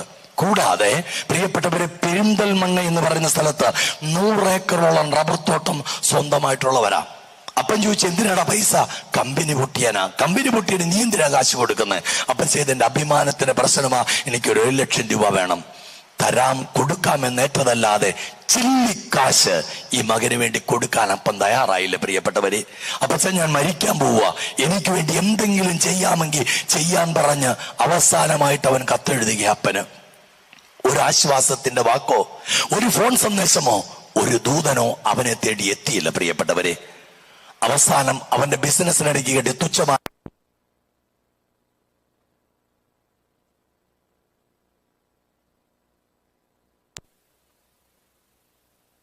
അവന്റെ കടബാധ്യത തീർത്തു. കൂടെ എഴുതി ചേർത്തു, എന്റെ അപ്പനും അമ്മയ്ക്കും ഞാനെന്ന് പറയുന്ന മകൻ മരിച്ചു. പിന്നീട് അങ്ങോട്ട് നീണ്ട 14 വർഷം അപ്പൻ, അമ്മ, സഹോദരങ്ങൾ, ബന്ധുക്കൾ, പിന്നെ ജന്തുക്കൾ എല്ലാം പരിശ്രമിച്ചു അവനെ തിരികെ ഒന്ന് വീട്ടിലെത്താൻ. പ്രിയപ്പെട്ടവരെ, അങ്ങനെ ഇരിക്കുമ്പോഴാണ് 2000 ഡിസംബർ 24-ാം തീയതി ഇവന്റെ ഏറ്റവും അടുത്തൊരു സുഹൃത്താണ്. നിങ്ങൾ എന്തെങ്കിലും അങ്കമാലിയിലൂടെ യാത്ര ചെയ്യുകയാണെങ്കിൽ അങ്കമാലി ടൗണില് തെറ്റയിൽ ജ്വല്ലറി എന്ന് പറയുന്ന ഒരു സ്ഥാപനം കാണും. അത് നടത്തുന്ന ജോസിയേട്ടനും മാർട്ടിനുമാണ്. മാർട്ടിന്റെ കൂടെ പഠിച്ചവനായവൻ. അതുകൊണ്ട് ആ മാർട്ടിന്റെ കല്യാണം കഴിഞ്ഞ് അവന്റെ പങ്കാളിയുടെ വീട്ടിലേക്ക് പോകുമ്പോൾ 2000 ഡിസംബർ 24-ാം തീയതി ഇവന്റെ വാടക വീട്ടിൽ കയറി ഒന്ന് ക്രിസ്മസ് വിഷ് ചെയ്തേച്ച് പോയാക്കാന്ന് കരുതി അവിടെ ചെന്നതാ. അവിടെയുള്ള അവന്റെ ക്രിക്കറ്റ് കളി കൂട്ടുകാരെല്ലാം ക്രിസ്മസ് ആഘോഷങ്ങൾക്ക് വീട്ടിലെത്തിക്കഴിഞ്ഞിരുന്നു. ഇവനോ ഇവിടെ ഒറ്റയ്ക്ക 7 ബെഡ്റൂമും 5 ബെഡ്റൂമുള്ള കെട്ടിടത്തില്. പ്രിയപ്പെട്ടവരെ, ആ പോരാൻ നേരത്ത് വിഷ് ചെയ്ത് പോരാൻ നേരത്ത് ആ പെങ്കൊച്ചു ചോദിച്ചു, സഹോദര വീട്ടിലൊന്നും പോകുന്നില്ലേ? എന്റെ വീട് ഇതൊക്കെ തന്നെയാ. അന്ന് തിരിച്ചു പോരുമ്പോൾ മാട്ടിനോട് പങ്കാളി ചോദിച്ചു, സഹോദരൻ നിങ്ങളൊക്കെ സുഹൃത്തുക്കളാന്നല്ലേ പറയുന്നേ, അതിനെ ഒന്നും കൊണ്ട് വീട്ടിലാക്കാൻ പാടില്ലേ? അവൻ പറഞ്ഞെടി, പരിശ്രമിക്കാഞ്ഞിട്ടല്ലടി കഴിഞ്ഞ 10-14 വർഷം പരിശ്രമിച്ച് സുല്ലിട്ടിരിക്കുന്ന കാര്യമാ. അപ്പോഴവള് പറഞ്ഞു, ചേട്ടാ നിങ്ങൾ പരിശ്രമിച്ചാൽ നടക്കുന്നേ, നിങ്ങൾ പരിശ്രമിച്ചാൽ നടക്കുന്നേ, നിങ്ങൾ പരിശ്രമിച്ചാൽ നടക്കുന്നേ. മാട്ടിന്റെ ഉള്ള സ്വസ്ഥത നഷ്ടപ്പെട്ടു. അവൻ കൂട്ടുകാരെല്ലാം വിളിച്ചു പറഞ്ഞടാ, ഞാൻ എനിക്കൊരു മണ്ടത്തരം പറ്റി, ഞാൻ അവളെയും കൊണ്ടൊന്ന് ക്രിസ്മസ് വിഷ് ചെയ്യാൻ പോയതാണ്, ഇപ്പൊ എൻ്റെ ഉള്ള സമാധാനം പോയി, എന്നെങ്കിലും ചെയ്തേ പറ്റുള്ളൂ. അങ്ങനെ കൂട്ടുകാരെല്ലാം ചേർന്ന് ഇവനെ 2001 ജനുവരി ആദ്യ ആഴ്ചയിൽ കൊളത്തുവയിൽ ധ്യാന കേന്ദ്രത്തിൽ ധ്യാനത്തിന് കൊണ്ടയാക്കി. ധ്യാനത്തിന്റെ കുമ്പസാരം കഴിഞ്ഞ് കൗൺസിലിംഗ് ശുശ്രൂഷയുടെ സമയത്ത് ഒരു സിസ്റ്റർ അവന് വേണ്ടി പ്രാർത്ഥിച്ചു പറഞ്ഞു, മോനെ നീ അപ്പനോടും അമ്മയോടും ഒത്തിരി ക്ഷമിക്കാനുള്ളതായി കാണുന്നു, ക്ഷമിച്ച് പ്രാർത്ഥിച്ചാൽ കർത്താവ് ഒത്തിരി കൃപ തരുമെന്ന് പറഞ്ഞു. അവൻ പറഞ്ഞു ക്ഷമിച്ചിട്ട് കൃപ മൊത്തമായിട്ട് സിസ്റ്റർ എടുത്തോളാൻ പറഞ്ഞു.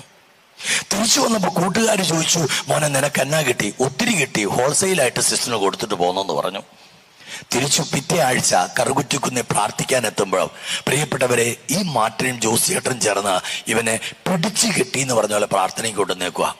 രാത്രി 9 മണിക്ക് ആരംഭിക്കുന്ന പ്രാർത്ഥന മുകളിലെത്താൻ 10:15, 10:30, 3/4 മണിക്കൂർ, 1 മണിക്കൂറാ. കാരണം ഓരോ നന്മ നിറഞ്ഞ മറിയുമെന്നുള്ള പ്രാർത്ഥനയും നിയോഗം സമർപ്പിച്ച് മുട്ടിൽ നിന്ന് മുട്ടിലേക്കുള്ള കയറ്റം. പ്രിയപ്പെട്ടവരെ, ഇവന് നടുവിൽ വയ്യാത്തുകൊണ്ട് അരയെ ബെൽറ്റിട്ടേക്കുക. അതുകൊണ്ട് അവൻ താഴത്തെ നടയിൽ നിന്ന് ഈ ജപമാല പങ്കെടുത്തു. കഴിഞ്ഞപ്പോ അവൻ പറഞ്ഞു, കൊള്ളാം, പക്ഷെ എന്നെ കൊണ്ട് ഇതൊന്നും പറ്റത്തില്ല.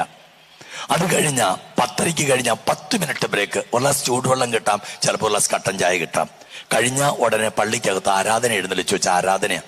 ഇവന് മുട്ടുകുത്താൻ പറ്റാത്തതുകൊണ്ട് പുറകിലത്തെ ബെഞ്ചിലിരുന്ന് അവൻ ആരാധന കൂടുന്നത്. ആരാധനയുടെ രോഗശാന്തി ശുശ്രൂഷ, വചന ശുശ്രൂഷ എല്ലാം കഴിഞ്ഞു. അവസാനം കൃത്യം രാത്രി 12 മണിക്ക് ആശീർവാദം. കാരണം എല്ലാവരും ജോലിക്കാരോ ബിസിനസ്സുകാരാ വരുന്നവര്. അപ്പൊ അവർക്ക് രാവിലെ പള്ളി പോയിട്ട് വേണം ജോലിക്ക് പോകാനായിട്ട്. അതുകൊണ്ട് കൃത്യം 12 മണിക്ക് ആരാധന ആശീർവാദം. ഈ ആരാധനയുടെ ആശീർവാദത്തിന് വേണ്ടി കർത്താവ് തന്ന സന്ദേശം എല്ലാം പറഞ്ഞ് അവസാനത്തെ ആശീർവാദത്തിന് വേണ്ടി കർത്താവിനെടുത്ത് ഉയർത്തിയേക്കുക. പ്രിയപ്പെട്ടവരെ, ആ സമയത്ത് കർത്താവ് പറയുന്നു, ഒരു സന്ദേശം കൂടെ പറയാനുണ്ട്. ഞാൻ ചോദിച്ചു, കർത്താവ് എന്താ? അനേക നാളുകളായി അരയിൽ ബെൽറ്റ് ധരിച്ച് നടക്കുന്ന മകനെ ഞാൻ തൊടുന്നു. 14 വർഷമായിട്ട് പള്ളിയിൽ മുട്ടുകുത്താൻ പറ്റാത്ത അവനോട് ഞാൻ പറയുന്നു, മുട്ടുകുത്തി പ്രാർത്ഥിക്കാൻ. ഹല്ലേലൂയാ, ഹല്ലേലൂയാ. ആ സമയത്ത് ഇവൻ നോക്കുമ്പോൾ, ആശീർവാദം സ്വീകരിക്കാൻ ബെഞ്ചിൽ ഇരുന്നവൻ എഴുന്നേറ്റ് നിൽക്കുമ്പോൾ നോക്കുമ്പോൾ അരയില് നടുവിന്റെ ബെൽറ്റ് ബലമായിട്ട് കെട്ടിച്ചതാ. നോക്കുമ്പോൾ താഴെ പാദത്തിൽ വീണ് കിടപ്പുണ്ട് ബെൽറ്റ്. 14 വർഷത്തിന് ശേഷം ആദ്യമായിട്ട് അവൻ ആ ദേവാലയത്തിൽ മുട്ടുകുത്തി. പ്രിയപ്പെട്ടവരെ, തിരിച്ച് കല്ലൂർ വരെയുള്ള യാത്രയില് അവൻ ചെക്ക് ചെയ്തത് അവന്റെ നടുവ് ശരിയായോ എന്നാ. കാറേ ഇരുന്നുകൊണ്ട് ശരിയായി. പ്രഭാതത്തിൽ മാട്ടെ വിളിച്ചു, ഇവിടെ എനിക്ക് നിന്നെ കാണണം, എന്റെ നടുവ് ശരിയായി. 4.5 മണിക്കൂർ സമയം എറണാകുളത്തൊരു ഹോട്ടൽ മുറിയിൽ സംസാരിച്ച ശേഷം എന്നെ കാണണമെന്ന് പറഞ്ഞു. അങ്ങനെ 2001 ജനുവരി 26 3.5 മണിക്കൂർ സമയം ആ ചെറുപ്പക്കാരൻ പങ്കുവെച്ച അനുഭവം ഞാൻ നിങ്ങളോട് പങ്കുവെച്ചത്. ഞാൻ പറഞ്ഞു, മോനെ ഞാൻ നിന്നെ കേട്ടു, നിന്റെ അപ്പനെയും അമ്മേനെ എനിക്കൊന്ന് കാണണം. അപ്പനും അമ്മയും വന്നാ പറയാൻ പോകുന്ന കാര്യങ്ങൾ ഞാൻ അച്ഛനോട് പറയാം. ഞാൻ പറഞ്ഞു, അത് വേണ്ട, നിന്റെ അപ്പനെയും അമ്മേനെ എനിക്കൊന്ന് കാണണം. അച്ഛ, അതൊന്നും നടക്കാൻ പോകുന്ന കാര്യങ്ങളല്ല, അവരുമായിട്ട് എനിക്ക് യാതൊരു ബന്ധവും ഇല്ല. അത് 14 വർഷം മുമ്പ് എന്നേക്കുമായിട്ട് അവസാനിപ്പിച്ചു. പ്രിയപ്പെട്ടവരെ, 14 നീണ്ട വർഷം യാതൊരു ബന്ധവുമില്ലാത്ത അപ്പനും അമ്മയുമായിട്ട് ഇനിയൊരു ബന്ധത്തെക്കുറിച്ച് ചിന്തിക്കാൻ ഞാനില്ല. അവൻ എന്നെ മുറിയിൽ നിന്ന് ഇറങ്ങിപ്പോകുമ്പോൾ എൻ്റെ മനസ്സിലൊരു വാശി ഉണർന്നു. പ്രിയപ്പെട്ടവരെ, എങ്ങനെയെങ്കിലും ഇവനെ തിരികെ വീട്ടിലെത്തിക്കണം. വീട്ടിലെ ഫോൺ നമ്പർ പോലും തരാതെ അവൻ ഇറങ്ങിപ്പോക്കളഞ്ഞത്. ഞാൻ അവൻ്റെ കൂട്ടുകാരെ വിളിച്ചു, ഈ മാട്ടിനെ വിളിച്ചു, എടാ ഇങ്ങനെ ഒരു സംഭവം ഉണ്ട്, അവൻ്റെ വീട്ടിലെ നമ്പർ ഒന്ന് സംഘടിപ്പിച്ചു തന്നെ. അവൻ ഏതോ കസിൻസിനെ തപ്പിപ്പിടിച്ച് അവരുടെ നമ്പർ എൻ്റെ കൊണ്ട് തന്നു. ഞാൻ അപ്പനെ അമ്മച്ചി വിളിച്ചു. അപ്പച്ച, അമ്മച്ചി, ഞാനിങ്ങനെ ആലുവ എന്നൊരു അച്ഛനെ വിളിക്കുന്നത്. ഞാനന്ന് കറുകുറ്റിയിൽ നിന്നും ആലുവ ആശ്രമത്തിലേക്ക് ട്രാൻസ്ഫർ ആയിരുന്നു. ഞാനിങ്ങനെ വിളിക്കുന്നത്, എനിക്ക് നിങ്ങളെ ഒന്ന് കണ്ടാൽ കൊള്ളാം. പറഞ്ഞു, അച്ഛാ നാളെ രാവിലെ, അതായത് വ്യാഴാഴ്ച വിളിക്കുന്നത്, വെള്ളിയാഴ്ച 11:30 മണിക്ക് ഞാൻ എത്തിയേക്കാം. പ്രിയപ്പെട്ടവർ, വെള്ളിയാഴ്ച 11:30 മണിക്ക് അവരെത്തി. 1.5 മണിക്കൂർ എന്നോട് സംസാരിച്ചിട്ട് അവർ പോയി കഴിഞ്ഞപ്പോൾ ഞാൻ വിളിച്ചു, മോനെ നിന്റെ അപ്പച്ചനും അമ്മച്ചിയും വന്നിരുന്നു, നീയും കൂടെ ഒന്ന് വരുമോ? പ്രിയപ്പെട്ടവരെ, അവൻ പറഞ്ഞ, അച്ഛൻ ഞാൻ വരാം. 3/4 മണിക്കൂർ കഴിഞ്ഞപ്പോൾ അവനെത്തി. ആലുവ ആശ്രമത്തിന്റെ വിസിറ്റിംഗ് റൂമിലേക്ക് കയറുമ്പോൾ ചെറുപ്പക്കാരൻ എന്നോട് പറഞ്ഞൊരു കാര്യമുണ്ട്. അച്ഛാ, ദൈവത്തിന് പോലും എന്നെ വേണ്ട എന്ന് പറഞ്ഞ വ്യക്തിയാണ് ഞാൻ. എന്നാൽ എന്റെ നടുവിന്റെ വേദന തമ്പുരാൻ ശാസ്ത്രത്തിന്റെ കണക്കൂട്ടിലപ്പുറത്ത് മാറ്റി തന്നപ്പം അന്ന് തുടങ്ങി ഇന്നോളം എല്ലാ ദിവസവും വിശുദ്ധ ബലിയിൽ സംബന്ധിക്കുന്ന, എല്ലാ 2 ആഴ്ചയിൽ ഒരിക്കൽ കുമ്പസാരിക്കുന്ന, എല്ലാ ദിവസവും ദിവ്യകാരുണ്യം സ്വീകരിക്കുന്ന ഒരു വ്യക്തിയാച്ചാ ഞാൻ. പക്ഷെ അതിൻ്റെ ഒന്നും പേരിൽ അടഞ്ഞ അധ്യായം തുറക്കാൻ ഞാനില്ല. ഞാൻ പറഞ്ഞു, മോനെ അങ്ങനല്ലടാ, അപ്പനും അമ്മയായിട്ട് അന്യ നടക്കത്തില്ല അച്ഛാ എന്ന് പറഞ്ഞ് അവൻ എന്നെ മുറിവിട്ട് പോകുമ്പോൾ എൻ്റെ മനസ്സിലൊരു വാശി ഉണർന്നു. ഈ ചെറുപ്പക്കാരൻ തിരികെ വീട്ടിലെത്തണം. പിറ്റേ ബുധനാഴ്ച പ്രാർത്ഥിക്കാൻ കറുകുറ്റിക്കുന്നിലെത്തുമ്പോൾ എൻ്റെ പാൻസിന്റെ മുട്ട് ഞാൻ അങ്ങ് മടക്കി. പ്രിയപ്പെട്ടവരെ, കറുകുറ്റിക്കുന്നിലെ നടയെന്ന് പറയുന്നത് ചിപ്സ് ഇട്ട, മാർബിൾ ഇട്ട, ഗ്രാനൈറ്റ് ഇട്ട, വിക്ടിഫൈഡ് ടൈലിട്ട നടയല്ല. നല്ല ഒന്നാം തരം പരിക്കം തെളിഞ്ഞു നിൽക്കുന്ന നടയാ. പോരാത്തിന് അതിനുമുള്ളൊരു UP സ്കൂളുണ്ട്. അവർക്കറിയാം അച്ഛനും യുവജനങ്ങൾ ഇവിടെ കഷ്ടപ്പെട്ട് പ്രാർത്ഥിക്കുന്ന സ്ഥലമാണ്. അവന്മാര് സ്കൂളിൽ വിട്ടു പോകുമ്പം മുകളിൽ നിന്ന് മണൽ വാരിയിട്ട് നടവഴി വെതറിയിട്ട് പോകും. പ്രാർത്ഥിക്കുന്നവർ നന്നായിട്ട് പ്രാർത്ഥിക്കട്ടെ. അപ്പൊ ഇവിടെ പൊന്നിച്ച പറക്കുന്ന വേദനയാ.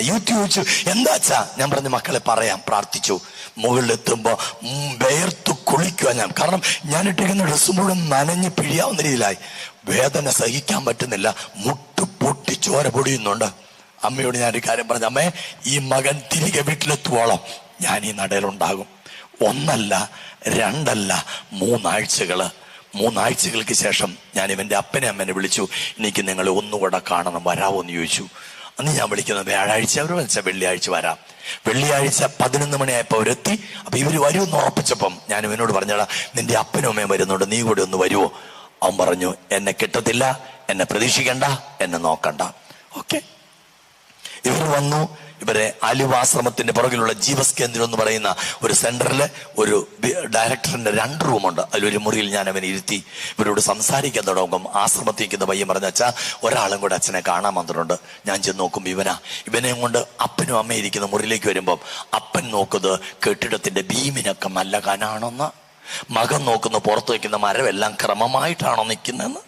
ഞാൻ പറഞ്ഞ, അപ്പച്ച, ഇത് എഞ്ചിനീയർ പണിതതാണ്, ഇത് നോക്കാനല്ല അപ്പച്ചനെ കൊണ്ടുവന്നത്. അപ്പച്ചന്റെ പുന്നാര മോനല്ലേ. ഈ മകന്റെ മുഖത്തോട്ട് നോക്കി, അപ്പച്ച, എടാ മോനെ, അത് ഞങ്ങൾക്ക് കിട്ടിയപ്പം വെച്ചതാടാ, അത് നോക്കാനല്ലേ കൊണ്ടുവന്നേ. നീ അപ്പന്റെ മുഖത്തോട്ട് നോക്കിയോ, നിനക്ക് എന്നാടാ ചോദിക്കാനുള്ളത്? എനിക്കൊന്നും ചോദിക്കാനില്ലെന്ന് പറഞ്ഞു. ഞാൻ പറഞ്ഞു, ഉണ്ട്, ചോദിച്ചേ പറ്റൂ. എന്നാ പിടിച്ചോളാൻ പറഞ്ഞു. ഒരു ഒറ്റക്കൊട്ട ചോദ്യം. എന്തുകൊണ്ട് അപ്പൻ അങ്ങനെ പെരുമാറി, എന്തുകൊണ്ട് അപ്പൻ ഇങ്ങനെ പെരുമാറി? ഒറ്റക്കൊട്ട ചോദ്യം കഴിഞ്ഞപ്പോ അപ്പൻ, അമ്മ, പ്രിയപ്പെട്ടവരെ, മകന്റെ വലത് തോള് തുടങ്ങി കൈപ്പത്തി വരെ ഇങ്ങനെ തിരുമുന്നുണ്ട്. വാ മാനെ, വന്നു എല്ലാം പോയില്ലേ, അപ്പച്ചന്റെ അമ്മച്ചിയുടെയും കയ്യിൽ നിന്നല്ലേ വന്ന്, ക്ഷമിക്കടാ, പൊറുക്കടാ, വാ എന്ന് പറഞ്ഞുകൊണ്ട് അവര് കാള കരയുന്ന പോലെ കരയുന്നുണ്ട്. അവനോ, നിങ്ങൾ തിരുമിക്കോളാൻ.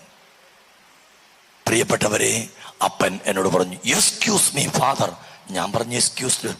പുകവണ്ടിന്ന് പുക പോകുന്ന പോലെ സിഗരറ്റ് വലിക്കാൻ തുടങ്ങി. പ്രിയപ്പെട്ടവരെ, ഞാൻ ഏറെ നേരം അവിടെ ഇരുന്നിട്ട് ഒന്ന് മുങ്ങി. കാരണം എന്തെങ്കിലും മിണ്ടട്ടെന്ന് കരുതി. ഏറെ നേരം കഴിഞ്ഞ് തിരിച്ചു വീഴുമ്പം അതേ ഇരിപ്പിരിപ്പുണ്ട്. എന്നെ കണ്ട വഴി അപ്പൻ, എക്സ്ക്യൂസ് മീ ഫാദർ. ഞാൻ പറഞ്ഞു, എക്സ്ക്യൂസ്ഡ്. ഞാൻ ഇവന്റെ കാലെ പിടിക്കണോ അച്ഛാ? ഞാൻ പറഞ്ഞ, അപ്പച്ചൻ എന്നായാലും മകന്റെ കാലെ പിടിക്കാൻ മാത്രമൊന്നുമില്ല, നമുക്ക് പറഞ്ഞു തീർക്കാവുന്ന കാര്യമുള്ളൂ. അപ്പോഴേക്ക് സമയം ഉച്ചയ്ക്ക് 1:30 ആലുവ ആശ്രമത്തിൽ ചോറും കറി ഇല്ലാത്തതുകൊണ്ടല്ല, കൊടുക്കാൻ എനിക്ക് ബുദ്ധിമുട്ടുള്ളത് കൊണ്ടുമല്ല. പക്ഷേ അവർക്ക് ഭക്ഷണം അവിടെ കൊടുത്താൽ അവർ ഒരു അക്ഷരം പോലും മിണ്ടാൻ പോകുന്നില്ല. അന്നാണെങ്കിൽ ആലുവയിൽ ഒരു കൂട്ടക്കൊല നടന്നതിന്റെ പേരിൽ സർവ്വ കടകമ്പോളങ്ങൾ അടിച്ച് ഹർത്താൽ ആചരിക്കുന്ന ദിവസമാണ്. ഞാൻ പറഞ്ഞേടാ, നിന്റെ വണ്ടി എടുത്തുകൊണ്ടിരാൻ പറഞ്ഞു. അവനെ കാറെടുത്തു, ഫുട്ടിക്ക് കൊണ്ട് നിർത്തി. ഞാൻ പറഞ്ഞ, അപ്പനും ഇവിടെ കയറാൻ പറഞ്ഞു. കയറി. ഞാനും കാറിൽ കയറി. നേരെ വണ്ടി അങ്കമാലിക്ക് വിട്ടോളാൻ പറഞ്ഞു. നിങ്ങൾ എന്തെങ്കിലും അങ്കമാലിലൂടെ യാത്ര ചെയ്യുവാണെങ്കിൽ LF ആശുപത്രിക്കും അങ്കമാലി ടൗണിനും ഇടയ്ക്ക് രുക്മിണി ഹോട്ടൽ എന്ന് പറയുന്നൊരു ഹോട്ടലുണ്ട്. അവിടെ അന്ന് ഭക്ഷണത്തിന് എത്തിയത്. ഞാൻ അന്ന് 40 ദിവസം ഉപവാസമാണ്. രാത്രി 1 നേരം മാത്രമേ ഭക്ഷണമുള്ളൂ. ഇറച്ചി, മീൻ, മുട്ട, പാല് ഞാൻ തൊടത്തില്ല. ഞാൻ പറഞ്ഞു, എനിക്ക് ഭക്ഷണം വേണ്ട, നിങ്ങൾ ഓർഡർ ചെയ്തോളാൻ പറഞ്ഞു. അപ്പോഴപ്പച്ചൻ ചോദിച്ചാ, അച്ഛാ, 1 നേരം അച്ഛൻ കഴിക്കില്ല. ഞാൻ പറഞ്ഞു, അത് കഴിക്കും, അത് വൈകിട്ടാ. അച്ഛൻ ഇന്ന് ഞങ്ങളുടെ കൂടെ ഉച്ചയ്ക്കൊന്ന്. ഓക്കെ, ആയിക്കോളാൻ പറഞ്ഞു. ഭക്ഷണം ഓർഡർ ചെയ്തു. പ്രിയപ്പെട്ടവരെ, അവര് ഭക്ഷണം എടുക്കാൻ വെയിറ്റേഴ്സ് പോകുന്ന സമയത്ത് അപ്പനും മകനും പിറ്റേ ദിവസം ഇന്റർനാഷണൽ പരീക്ഷയ്ക്ക് മെനു കാർഡ് പഠിക്കുകയായിരുന്നു. പ്രിയപ്പെട്ടവരെ, ആത്മകഥ എന്നോണം അപ്പം പറഞ്ഞു, ഇവിടെ ഇച്ചിരി കുറവാണല്ലോ. പെരിന്തൽമണ്ണയ്ക്ക് പോകുന്ന വഴിക്ക് മുന്തിയ ഹോട്ടലിൽ കയറി ഭക്ഷണം കഴിക്കുന്ന, അപ്പൊ അവിടുത്തെക്കാൾ ഏതോ സാധനത്തിന് കുറവാന്ന് അപ്പം പറഞ്ഞു. മകനും പറഞ്ഞു, ഇവിടെ ഇച്ചിരി കുറവാന്ന് പറഞ്ഞു. അത്ര സംസാരിച്ചു കേട്ടോ അവര്. വണ്ടി തിരികെ ആലുവ ആശ്രമത്തിലെത്തുന്ന വരെ ഒരു പൊന്നീച്ചു പോലും പറഞ്ഞില്ല. പ്രിയപ്പെട്ടവരെ, ആലുവ ആശ്രമത്തിൽ നിന്ന് ഇറങ്ങി, ഞാൻ കാറിൽ നിന്ന് ഇറങ്ങി സൈഡിൽ നിൽക്കുക. ഞാൻ പറഞ്ഞു, ഇവിടെ അപ്പനും അമ്മേനും കൂടെ കാർ കയറ്റി. അവർ വന്ന് പള്ളിയുടെ ഫ്രണ്ടിലാണ് കിടക്കുന്നത്, കയറ്റി വിടാൻ പറഞ്ഞു. പ്രിയപ്പെട്ടവരെ, നാഷണൽ ദൂരദർശൻ TV ചാനൽ കാണുവാണെങ്കിൽ ഗാർഡ് ഓഫ് ഓണർ എന്ന് പറയുന്ന പരിപാടി നിങ്ങൾ കണ്ടിട്ടുണ്ടാവും. ഒരു വിദേശ രാജ്യത്തെ പ്രധാനമന്ത്രിയോ പ്രസിഡന്റോ വരുമ്പം ഒരു ബറ്റാലിയൻ സൈന്യങ്ങൾ തോക്കെല്ലാം പിടിച്ചിങ്ങനെ നിൽക്കും. അതിന്റെ ചീഫ് ഇൻ കമാൻഡർ ഈ വരുന്ന ഗസ്റ്റിന് ഒരു ഗാർഡ് കൊടുക്കും. കണ്ടിട്ടില്ലേ? ഇങ്ങോട്ട് നോക്കൂ, ഏതാണ്ട് ഇതുപോലെയാണ് കേട്ടോ. ഏതാണ്ട് ഇതുപോലെ കൊണ്ട കാറെ കയറ്റി വിട്ടു. തിരിച്ചു വരുമ്പോൾ ഞാൻ അവിടെ നിൽപ്പുണ്ട്. ഞാൻ പറഞ്ഞടാ മോനെ, എനിക്കൊന്ന് കാഞ്ഞിരപ്പള്ളിക്ക് പോകണമല്ലോ, അച്ഛന് കാസർഗോഡിന് വേണേൽ ഞാൻ വണ്ടിയായിട്ട് വരാം, ഇനി കന്യാകുമാരിക്ക് വേണമെങ്കിലും ഞാൻ വണ്ടിയായിട്ട് വരാം, പക്ഷെ എൻ്റെ വണ്ടിയുടെ ടയറ് കാഞ്ഞിരപ്പള്ളിക്ക് തിരിയൂല്ല. ഞാൻ പറഞ്ഞു മോനെ, എനിക്ക് കാഞ്ഞിരപ്പള്ളിക്ക് പോയാൽ മതി, നടക്കൂല. പ്രിയപ്പെട്ടവൻ വണ്ടി വിട്ടു പോകുമ്പോഴും എൻ്റെ മനസ്സിലുണ്ടെന്ന വാശിയ ഇവൻ തിരികെ അവൻ്റെ വീട്ടിലെത്തണം. വീണ്ടും 3 ബുധനാഴ്ചകളാ ഈ ജപമാല കയ്യിലേന്തി മുട്ടുമുട്ടുമാറ് അമ്മയുടെ മാധ്യസ്ഥം തേടി പ്രാർത്ഥിച്ചത്. 3 ബുധനാഴ്ചകൾക്ക് ശേഷം ഞാൻ അറിഞ്ഞു ഇവന്റെ അപ്പനും അമ്മ എറണാകുളത്ത് വരുന്നുണ്ട്. ഞാൻ വിളിച്ചു, നിങ്ങൾക്ക് നിങ്ങളുടെ മോനെ വേണോ? വേണം. പറയുന്ന പോലെ ചെയ്യാമോ? ചെയ്യാം. അവന്റെ വാടക വീട്ടിൽ പോകാൻ പറഞ്ഞു. അവന്റെ വാടക വീട്ടിലെത്തി 2.5 മണിക്കൂർ സമയം അവർ ചെലവഴിച്ചു. അതിനുശേഷം അവൻ കാപ്പിയും ബിസ്ക്കറ്റും ഒക്കെ കൊണ്ടു കൊടുത്തു. അവർ കാഞ്ഞിരപ്പള്ളി ചെന്നിട്ട് എന്നെ വിളിച്ചിട്ട് പറഞ്ഞാ ഞങ്ങൾ പോയിരുന്നച്ചാ, കാപ്പിയും ബിസ്ക്കറ്റും കൊണ്ട് തന്നച്ചാ, ഇച്ചിരിയൊക്കെ വർത്താനം പറഞ്ഞച്ചാ. ഞാൻ ഒന്നും അറിയാത്ത രീതി ഫോൺ വെച്ചിട്ട് ഇവനെ വിളിച്ചടാ, നിന്റെ അപ്പനും അമ്മ ഇന്ന് എറണാകുളത്ത് വരുന്നെന്ന് പറയുന്നത് കേട്ടായിരുന്നു, അതിലെങ്ങാൻ വന്നോടാ? അവൻ പറഞ്ഞു വച്ചാ. 2.5 മണിക്കൂർ സമയം ചെലവഴിച്ചാ, ഇച്ചിരിയൊക്കെ സംസാരിച്ചാ, ഞാൻ കൊടുത്ത കാപ്പിയൊക്കെ കുടിച്ചാ. പിന്നെ ഒന്നും സംസാരിക്കാൻ ഞാൻ സമയം കൊടുത്തില്ല. അന്നൊരു വെള്ളിയാഴ്ചയാ. ഞാൻ പറഞ്ഞു ഞായറാഴ്ച രാവിലെ 9:30 മണിക്ക് ഞാനും നിന്റെ കൂട്ടുകാരൻ മാർട്ടിനും വണ്ടിയുമായിട്ട് വരും, നമുക്ക് കാഞ്ഞിരപ്പള്ളിക്ക് പോകണം എന്ന് പറഞ്ഞ് ഞാൻ ഫോൺ കട്ടാക്കി. 2 മിനിറ്റിൽ അവൻ തിരിച്ചു വിളിച്ചു, ഞാൻ മുങ്ങും. ഞാൻ പറഞ്ഞു നീ മുങ്ങിക്കൂ, ഞങ്ങൾക്ക് എറണാകുളം അറിയാം, ഞങ്ങൾ എറണാകുളത്ത് വന്നിട്ട് പോന്നോളാം. പിന്നെ സംസാരിക്കാൻ പോയില്ല പ്രിയപ്പെട്ടവരെ, ഫോൺ കട്ടാക്കി. ശനിയാഴ്ച രാത്രി 11:30 മണി സമയം എന്റെ മുറിയിൽ പിരിച്ചിട്ടിരിക്കുന്ന ബേബി മെറ്റിൽ ഞാൻ മുട്ടുകുത്തി നിൽക്കുക. 4ാമത്തെ ജപമാലയുടെ 5ാമത്തെ രഹസ്യത്തിലെ അവസാനത്തെ നന്മ നിറഞ്ഞ മറിയമേ മാത്രമേ ബാക്കിയുള്ളൂ. ഞാൻ അമ്മേ, ഇത്രയും പ്രാർത്ഥിച്ചിട്ടും മകനെ തരിയല്ലേ, ഇത്രയും പ്രാർത്ഥിച്ചിട്ടും മകനെ തരിയല്ലേ. അവസാനത്തെ നന്മ നിറഞ്ഞ മറിയമേ എന്നുള്ള പ്രാർത്ഥന തീർന്നു. പരിശുദ്ധ മറിയമേ എന്ന് തുടങ്ങുമ്പോൾ എൻ്റെ മുറി ഫോൺ ബെല്ലടിക്കാൻ തുടങ്ങി. ആ പ്രാർത്ഥന തീർന്നു. അതിൻ്റെ ലുത്തീന പ്രാർത്ഥന ചൊല്ലി, പരിശുദ്ധ രാജ്ഞി എന്നുള്ള ജപം ചൊല്ലി, ജപമാല സമർപ്പിച്ചു, എത്രയും ദൈവമുള്ള മാതാവേ എന്നുള്ള പ്രാർത്ഥന ചൊല്ലി. ഞാൻ സാവധാനം ഈ ബേബി മെറ്റിൽ നിന്ന് പൊങ്ങി മുട്ടിലേക്ക് തറഞ്ഞു കയറിയ ബേബി മെറ്റിലെല്ലാം ആ പേപ്പറിലേക്ക് തന്നെ കുടഞ്ഞിട്ട് അപ്പോഴേക്കും 6ാം റൗണ്ട് ഫോൺ അടിക്കാൻ തുടങ്ങി എൻ്റെ മുറിയിൽ. ഞാൻ ഫോൺ എടുക്കുമ്പോൾ ഇവനാണ്, അച്ഛാ നാളെ രാവിലെ 9:30 മണിക്ക് ഞാൻ വണ്ടിയുമായിട്ട് ആലുവ ആശ്രമത്തിൽ വന്നേക്കാം. പ്രിയപ്പെട്ടവരെ, നീണ്ട 14 വർഷത്തിന് ശേഷം അവനെ കാഞ്ഞിരപ്പള്ളിയിലുള്ള അവന്റെ ഭവനത്തിലെത്തിക്കുമ്പോൾ അപ്പന്റെയും അമ്മയുടെയും കണ്ണീന്ന് കൂട്ടുകൂടെ ചാടുകയാ. അവന്റെ അമ്മയുടെ മൂത്ത ആങ്ങള വന്നിട്ടുണ്ട്. 14 വർഷത്തിന് ശേഷമുള്ള പെങ്ങളുടെ മകന്റെ തിരിച്ചുവരവ് കാണാൻ. അങ്ങേരെ അവരുടെ എസ്റ്റേറ്റിന്റെ നടുക്കൊണ്ട് നിർത്തി എന്നെ ക്രോസ് ക്വസ്റ്റ്യൻ ചെയ്ത് കളഞ്ഞു. ഞങ്ങൾ 14 വർഷമായി അച്ഛാ പരിശ്രമിക്കുന്നു ഇവനെ തിരികെ ഒന്ന് വീട്ടിലെത്തിക്കാൻ, ഞങ്ങൾക്ക് കഴിഞ്ഞില്ല അച്ഛാ. എന്താ അച്ഛാ ഇവന്റെ രഹസ്യം? ഇവനെ അച്ഛൻ പരിചയപ്പെടുത്തി നാളായില്ലെന്നാണല്ലോ ഇവര് പറയുന്നേ. ഞാൻ എൻ്റെ പാൻസിന്റെ മുട്ടിഞ്ഞ് പൊക്കി. ഞാൻ പറഞ്ഞു, ചേട്ടാ ഇതാണ് ചേട്ടാ അതിന്റെ രഹസ്യം, ഇതാണ് ചേട്ടാ അതിന്റെ രഹസ്യം. പ്രിയപ്പെട്ട കഥ തുടരുക. പിന്നെ അവൻ പ്രാർത്ഥനയ്ക്ക് വിളിക്കാം എപ്പോഴും വരാൻ തുടങ്ങി. ഞാൻ ഇവന്റെ മേൽ പിടിമുറുക്കാൻ തുടങ്ങി.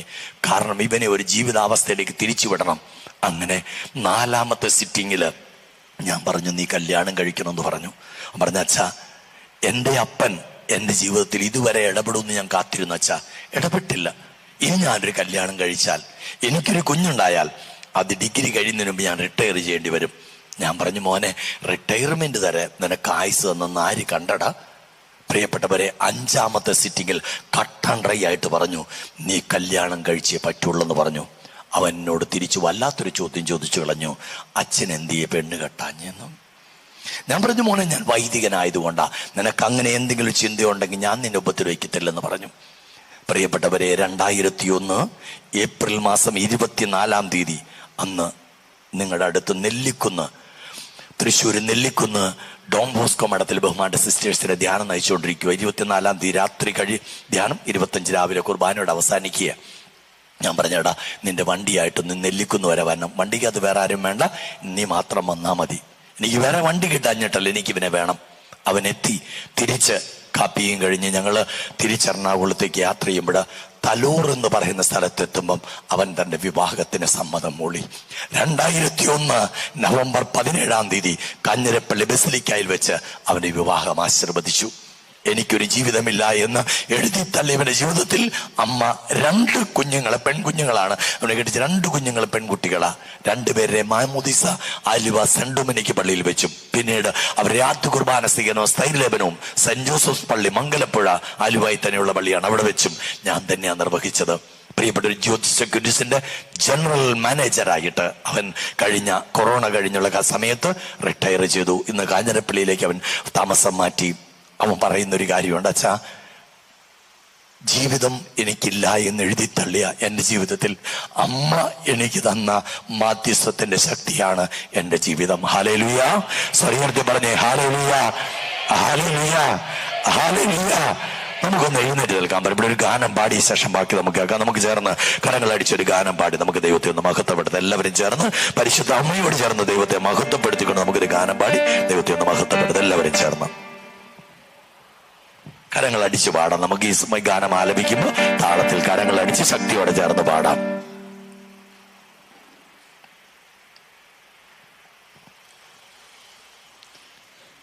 നമുക്ക് താളത്തിൽ കരങ്ങളടി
സ്തുതിക്കാം. നമുക്ക് എല്ലാവരും ചേർന്ന് സ്തുതിച്ചാൽ hallelujah hallelujah hallelujah hallelujah hallelujah hallelujah hallelujah hallelujah hallelujah hallelujah. ഈശോയേ ഈശോയേ hallelujah hallelujah hallelujah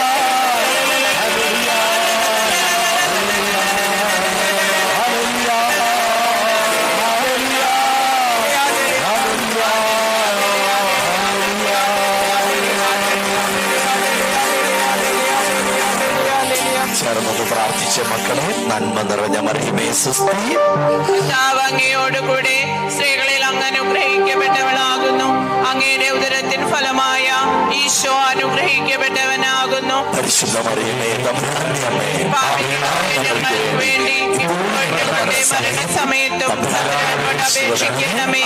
amen. Praise the Lord. Praise the Lord. Hallelujah hallelujah. യേശുവേ നന്ദി. യേശുവേ നന്ദി. ഇരിക്കാം നമുക്ക്. പ്രിയപ്പെട്ടവർ, മടുത്തോ? നിങ്ങൾ മടുത്തോ? പ്രിയപ്പെട്ടവരെ, എത്ര അനുഭവങ്ങളാണ് അച്ഛൻ പങ്കെടുക്കാം. നീണ്ട മണിക്കൂറിൽ നിന്ന് അമ്മയെ കുറിച്ച് പറയാം. ഇനി നിങ്ങൾക്ക് കേൾക്കണമോ? പ്രിയപ്പെട്ടവരെ, ഒരു രാത്രി പ്രാർത്ഥിച്ചുകൊണ്ടിരിക്കുമ്പം എന്നോട് പറയുക, ആ മകനോട് പറ, അവന്റെ വീടിന്റെ വാതിക്കൽ ഞാൻ നിൽക്കുന്നു എന്ന് അവനോട് പറയാൻ പറഞ്ഞു. അവന്റെ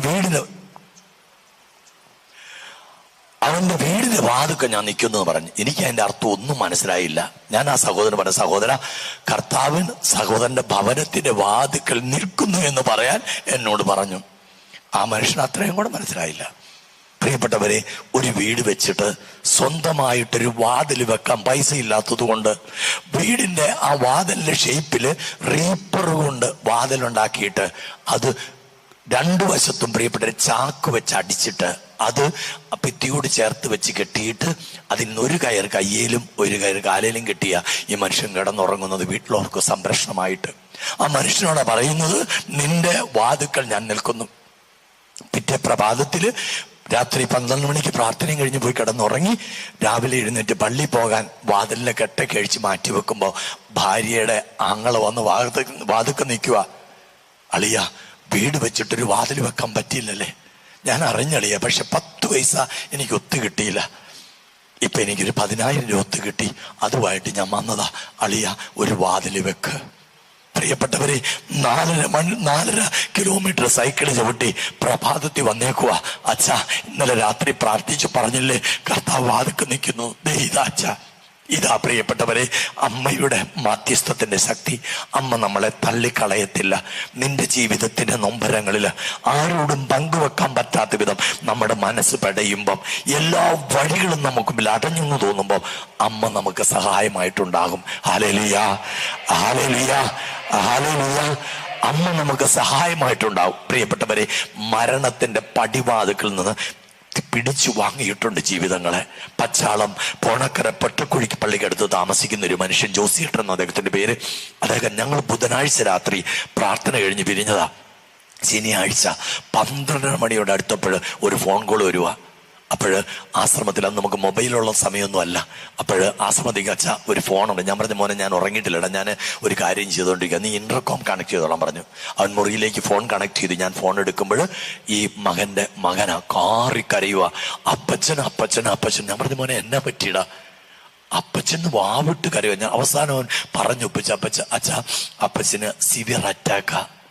ഒരറ്റാക്ക് പൂർണ്ണമായിട്ട് ആ ഫ്ലക്ച്വേഷൻ നോർമൽ ആകുന്നതിന് മുമ്പ്, ഹാർട്ട് ബീറ്റ് നോർമൽ ആകുന്നതിന് അടുത്ത അറ്റാക്ക്. ലിസി ആശുപത്രിയുടെ ICU ഉണ്ടില്ല. അറിയിക്കാനുള്ളവരെല്ലാം അറിയിച്ചോളാൻ പറഞ്ഞു. വാവിട്ട് കരയുക ഞങ്ങളുടെ അപ്പച്ചൻ. ഞാൻ പറഞ്ഞു, മോനെ നീ രാത്രി കരയരുത്. അപ്പച്ചനെ അമ്മ നമുക്ക് തരും. ഈശോയിൽ നിന്ന് അമ്മ നമുക്ക് വാങ്ങിത്തരും. നീ ഫോൺ വെച്ചോ മോനെ. നാളെ രാവിലെ 8:30 മണി എന്ന് പറയുന്നൊരു സമയം ഉണ്ടെങ്കിൽ ലിസി ആശുപത്രിയുടെ ICU യൂണിറ്റിന്റെ വാതിക്ക ഞാൻ ഉണ്ടാവും.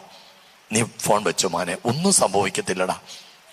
പ്രിയപ്പെട്ടവരെ, അവൻ ഫോൺ വെച്ച വഴി എൻ്റെ കൂടെ പ്രാർത്ഥിക്കുന്ന യുവജനങ്ങളെല്ലാം വിളിച്ചു.